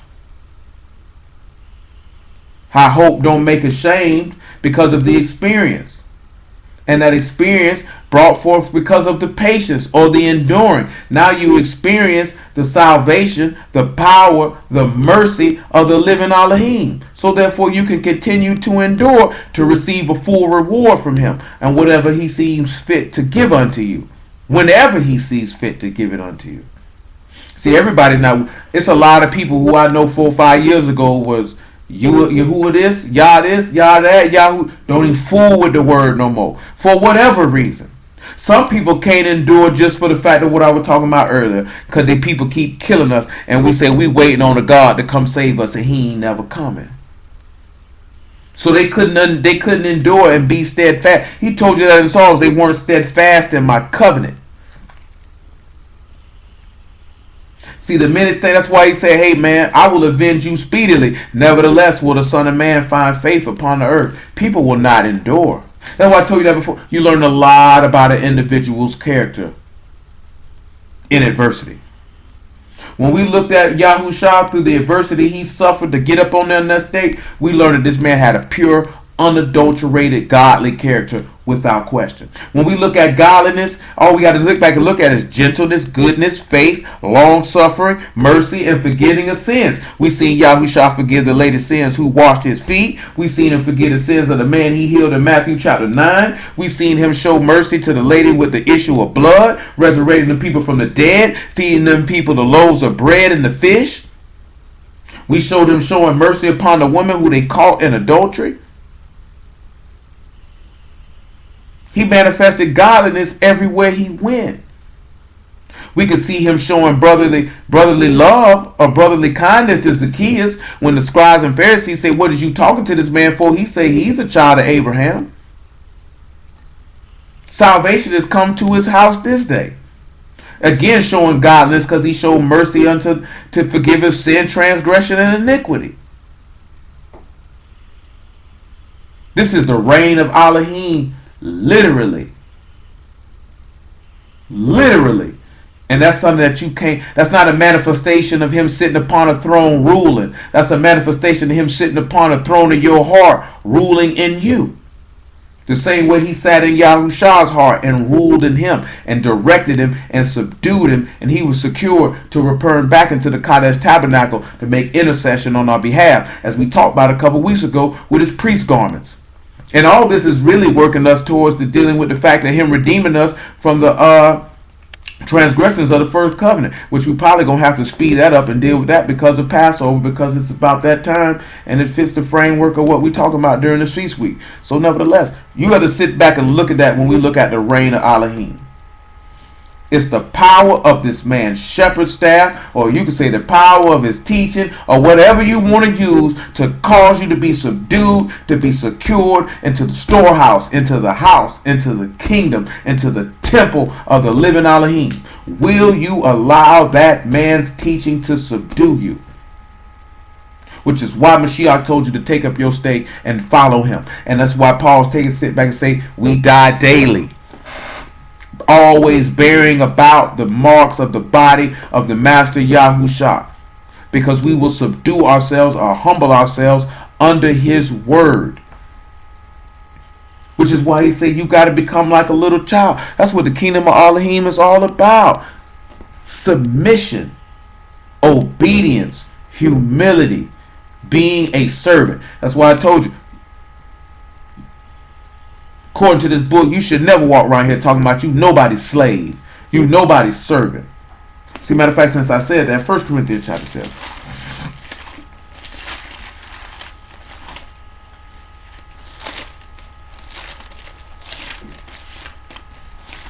You shouldn't even have that type of mindset. Not to say you believe in Yahushua and you dwell in him and he dwell in you. That doesn't make any sense. 7 and 17. 1 Corinthians 7 and 17. But as Alahym have distributed to every man as Yahuwah have called every one, so let him walk, and so ordain I in all houses. Is any man called being circumcised? Let him not become uncircumcised. Is any called in uncircumcision? Let him not be circumcised. Circumcision is nothing, and uncircumcision is nothing, but keeping the commandments of Alahym. Let every man abide in the same calling wherein he was called. Art thou called being a servant? Care not for it. But if thou may be made free, use it rather. But he that is called in the master being a servant is the master's free man. Likewise also he that is called being free is Mashiach's servant. You are bought with the price. Be ye not servants of men. Now let's just look at what Paul just stated. He said if you were called being a servant, don't even care for it. But if you can be set free, use your freedom. He said, but if you are called in the master being a servant, you the master's free man. Likewise, also he that's called being free is Mashiach's servant. So regardless of what, you were bought with a price. You sold yourselves for naught, and you were redeemed without money. But the precious blood of a lamb without spot and blemish. You ain't got no business being no slave, no servant to no man. You a servant to Mashiach. He told you that in the law. You will not rule over one another with rigor. The children of Yasharal, they are my servants. See, we were called being servants when we were in Egypt. You were called being a servant. See, Moses wasn't no servant in Egypt. He was free. He wasn't under any bondage. This man grew up being called Pharaoh's daughter's son. He was free. But he walked away from the riches of Egypt to suffer the reproach of Mashiach with you. Showing you just the same pattern what Yahushua did. Humbling himself. Being subdued under the word to be secure in Alahym's house versus in Pharaoh's house. See, there's some niggas right now sell their soul and their body and their family if they had to sit in Pharaoh's house for a couple $1 million. Shoot, for some of these niggas for watching a TV show. Some of these niggas for a chain and a record deal. To run up and down a football field or dribble a basketball. They'll sell their soul to get into Pharaoh's house. You ain't got too many of our people right now that got any manner of wealth, status in this country that'll walk away from it for Alahym and come suffer that with his people and bear the reproach of Mashiach because he esteemed that greater riches than what Pharaoh got. See, we look at those cars and we look at the jewelry and we look at the houses and we think them great riches. We do not look at the riches of Alahym, which I enumerated earlier. It's being more valuable than that. Moses esteemed it more valuable than that and walked away from riches to suffer with God's people. See, that's the reign of Alahym in that man's heart that would allow him to be able to humble himself and let Yah direct him than to rather bawl with transgressors and wicked people. So we don't have that type of mind frame yet at this particular time, because all we know is this exile. All we know is this land and the thought process of this land and the things that these people desire. So that's why we quantify riches and material things of which you can touch. That's why he said the kingdom of Alahym is not with observation, it's within you. You cannot observe wisdom with the naked eye. You cannot observe understanding with the naked eye. You cannot observe the Ruach HaKadosh with the naked eye. You can't observe that. You can see the manifestation in the act, but you can't observe that. You can't observe the gift of faith. You can't observe the gift of tongues, unless an individual could be walking around with those riches and you'll never know it. You can't see that. You can't see the humility of Alahym until the individual actually begins to act it out. And even then, it said the world know us not because it knew him not, so they still won't know it. See, the world cannot receive the Ruach of truth. It's neither seen him nor known him. So even when you manifest the riches of Alahym, even when you manifest the kingdom of Alahym, these niggas still can't see it. They still can't see it. Going back to what we mentioned before, because their eyes have not experienced the teaching. They have not experienced Alahym. If you hearing the word, you need to put it in usage so you can experience. See, reading the word, you're not experiencing Alahym. Believing the word and keeping the word is when you will begin to experience Alahym. See, I asked this the other day, and I've asked this to y'all before we get ready to slide on out of here. I got a couple more spots before we slide on out of here. Like, I would wager most of y'all done been in a room and heard your name called and came in there and say, mama or daddy, who or whatever, adult, grandma, granddaddy, whoever it was, did you call me? And they say, no, I didn't call you. And you probably came back about 2-3 more times because you knew somebody was calling you, but yet they kept telling you that they wasn't calling you, and might have began to get agitated that you kept coming in here talking about, did you call me? You know what I'm saying? Like, now my mama never told me this, but I've heard it from other black people. Most black people tell you don't answer, that's the devil calling you. That got to be the dumbest thing that any black person or adult could ever tell us. Because why would Satan be calling us? Satan just ain't finna call nobody. When Satan calling you, he offering you something you want. When Satan calling you, he's offering you something you've been desiring and longing for a long time. When Yah calling you, he just want to see if you're going to answer. Because that's what Samuel did. Samuel got up 3 times and said, Eli, you called me? He said, I didn't call you, my son. He said, you called. It took him coming in that 3rd time for Eli to perceive that Yahuwah was calling Samuel. And Samuel was a child. And for the most part, when we hear our name called, we be children. We're children when we hear this. Because he's calling for us to return. See, you can't observe that with the naked eye. Because the spirit of Alahym could not be observed. You couldn't observe that with Samuel. Samuel just knew he was being called. He didn't know who was calling him. And what did Eli tell Samuel? He say thy servant here. That's what he told him to say. Thy servant here. Because that's who you a slave to. That's who you serve. You serve one another. That's how you ain't no slave to no man, no servant to no man, but you're a servant to your Alahym. It's a lot of our people don't trust nor believe in this man no more. It's a sad thing. It's only a sad thing because I know I was one of those people one time. I may not have been worse as others, but I did it in ignorance. I ain't know. A lot of these people have gotten a chance to hear and to know and have rejected. So I praise y'all. I didn't know. Like when I say I didn't know, I sincerely didn't know. I'm talking about it wasn't no going to church playing or reading the book and this, that. I ain't know nothing about nothing. Absolutely nothing. So when I got the opportunity to actually know, I wasn't finna play with that.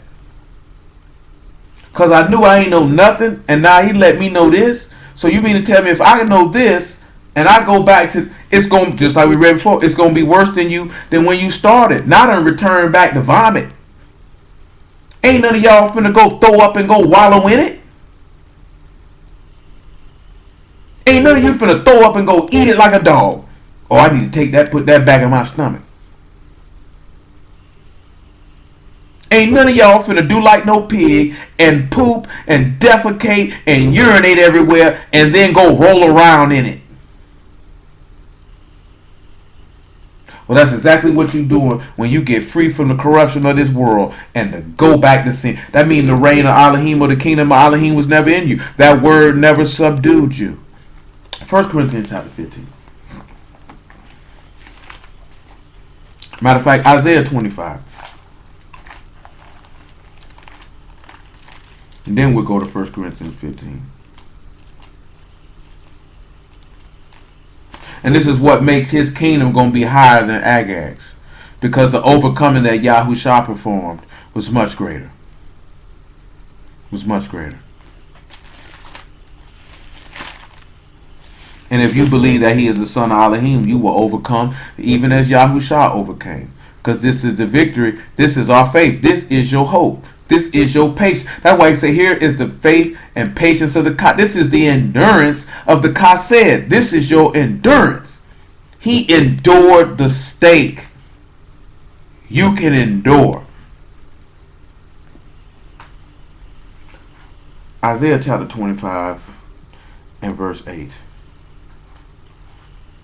He shall swallow up death and victory, and Yahuwah Alahym will wipe away tears from off all faces. And the rebuke of his people shall he take away from off all the earth, for Yahuwah has spoken it. And it shall be said in that day, lo, this is our Alahym, we have waited for him, and he will save us. This is Yahuwah, we have waited for him, we will be glad and rejoice in his salvation.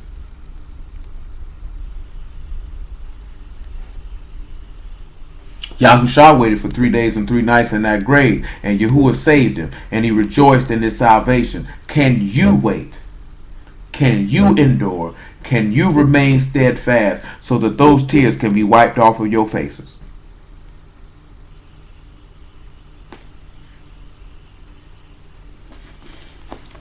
Because people crying in California for that young man who got killed. I just seen this. They said that man got shot 8 times and 6 of them was in his bike. The same way, even though he didn't make national news, a brother here in Jacksonville got shot on some steps in an apartment complex on the west side, and all them bullets was in his bike. They claimed he did something. We knew they were lying. He didn't make national news. They murdered that young man here all the same. And that man's family and friends got tears in their eyes probably to this very day. The same way that those brothers in California and sisters in California got tears in their eyes at this very moment. The same way the family of the brother in Louisiana who got killed, his family got tears in their eyes. Just like the Buddha say, would Alahym it were evening for the things that your eyes should see and what you should suffer. Because see, we thought he was steadfast and he endured surely in what he said he was going to do. But because we don't understand it and we can't wrap that around our brain, how are we suffering? Because we will not allow the kingdom of Alahym or the Malkuth of Alahym to reign in our hearts. We will not allow his word to subdue us. So because we don't allow his word to subdue us so that we can be secure to enter into his house, he allows our enemies to subdue us. The people who hate us without a cause. The people who hate him with a passion. Who would have nothing better to do than to put young black men in a grave. They did it in Egypt, they did it in the Romans did it, and they doing it again. Only difference is they've been doing it for an extended period of time in a multitude of different fashions to accomplish it, and yet they have not been able to remove you off the face of the planet.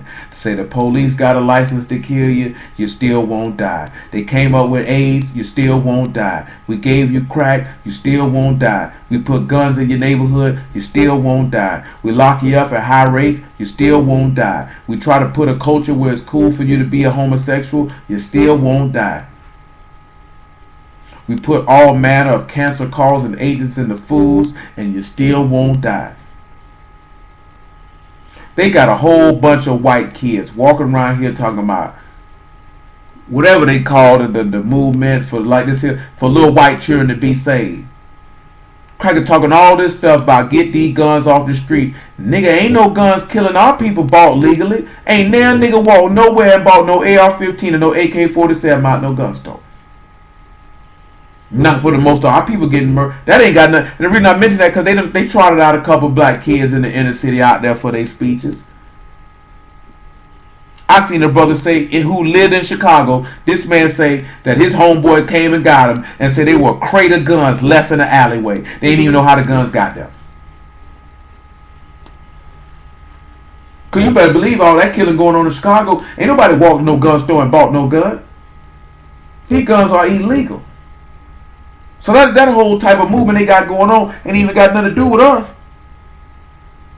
They talking about no more children dying in school. I'm not concerned with little white kids dying in school. I say it's a sad thing. I feel sorry for your family. That's not my concern. You tell these crackers stop killing niggas in the street, then we'll be concerned about some white children killing white children because you like to bully little white kids. Now the little white kid get mad, come back, kill everybody. That ain't got nothing to do with me or us. Unfortunately for y'all, that has nothing to do with us. Because I'm not finna be walking around here talking about the NRA is this and this, that, there, and the third for little white children dying when y'all can't even stop killing us. So why should I be concerned about little white children dying at Parkland, Florida, or in Sandy Hook? Why should I be concerned with that? That ain't got nothing to do with me. That's y'all problems.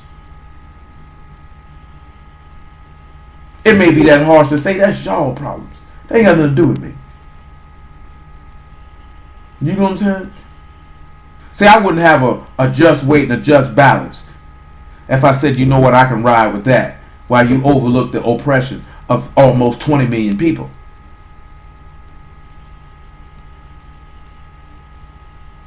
But that's another conversation for another day. 1 Corinthians chapter 15.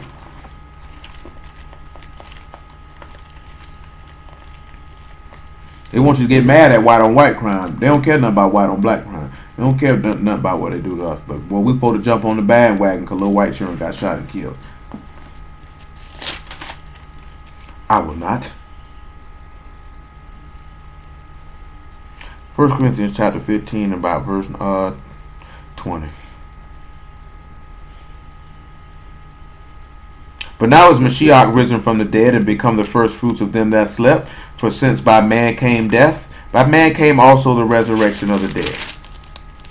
For as in Adam all die, even so in Mashiach shall all be made alive. But every man in his own order, Mashiach the first fruits, afterwards they that are Mashiach's at his coming. Then come the end, when he shall deliver up the kingdom to Alahym, even Abba, and when he shall have put down all rule and all authority and power, for he must reign until he put all enemies under his feet. And the last enemy that shall be destroyed is death. For he hath put all things under his feet. But when he saith all things are put under him, it is manifest that he is expected which did put all things under him. And when all things shall be subdued unto him, then shall the Son also himself be subject unto him, that put all things under him, that Alahym may be all in all. Now the whole world, and we'll probably deal with that aspect more of it on tomorrow, y'all willing. But the whole aspect that we sit back and look at that is all things are made under subjection under Yahushua, to be put back unto the Father who he's under subjection to. Because when he was manifested in the flesh, Yahushua was subjected and subdued by the word of Alahym to be secured to enter into the kingdom.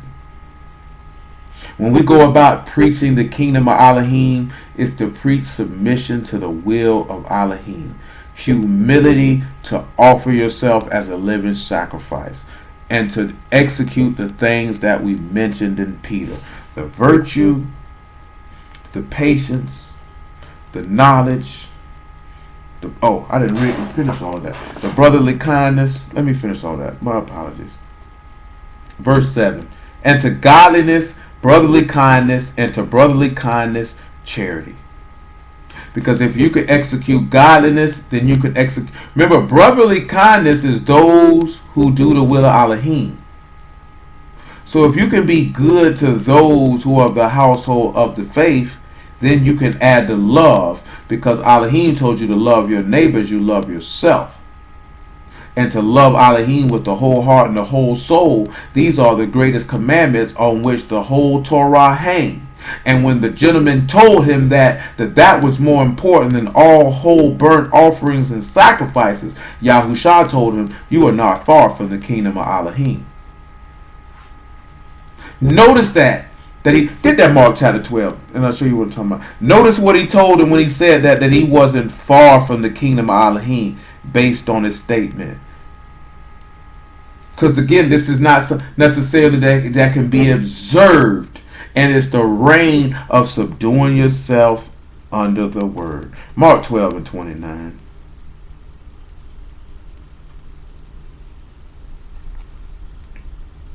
Well, 12 and 28.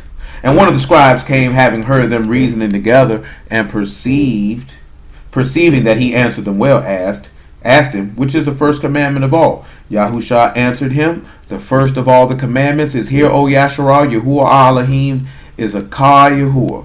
And thou shalt love Yahuwah thy Alahym with all thy heart, and with all thy soul, and with all thy mind, and with all thy strength. This is the first commandment. And the second is like, namely this, Thou shalt love thy neighbor as thyself. There is none other commandment greater than these. And the scribe said unto him, Master, well, Master, thou hast said the truth. For there is one Alahym, and there is none other but he. And to love him with the whole heart, with all the heart, and with all the understanding, and with all the soul, and with all the strength, and to love his neighbor as himself, is more than all whole burnt offerings and sacrifices. And when Yahushua saw that he answered discreetly, he said unto him, Thou art not far from the kingdom of Alahym. And no man after that durst ask him any question. He said, when this man say that if you can love your neighbor as you love yourself, and to love Yahuwah with all your heart, all your understanding, all your soul, and all your strength, this is what will get you in the kingdom of Alahym. Because when you look at this man's shepherd staff and his teaching, this is what he's been directing you to the whole time, to subdue you, to secure you in his house. That's what the kingdom of Alahym is really all about. It's not just him sitting on a throne, judging the nations, destroying kingdoms, killing sinners. Yeah, that's a part of it. But in reality, it's the most minuscule part of the whole thing when compared to what Yahushua was preaching. We've talked about it and mentioned many examples and read a few, but this Mark chapter 12 solidifies the whole point of our conversation this evening. If you want to enter into the kingdom of Alahym, all you have to do is love your neighbors, you love yourself, and love Yah with your whole heart, your whole mind, your whole soul, your whole understanding, and all your strength. Because all your strength would be your patience to cause you to endure. Your understanding would be a byproduct of your knowledge. To love him with a whole heart would be the fact that you would have the mind of the Son. Therefore, you would have a pure heart. And to love him with all your soul would mean you would love him with your whole essence. Which should take us back to who shall ascend into his Kadesh hill, but he that hath clean hands and a pure heart, who have not lifted up his soul unto vanity, nor participated in any other ungodly activity. But hallelujah for Yahushua in the word. And we will stop at that particular juncture. But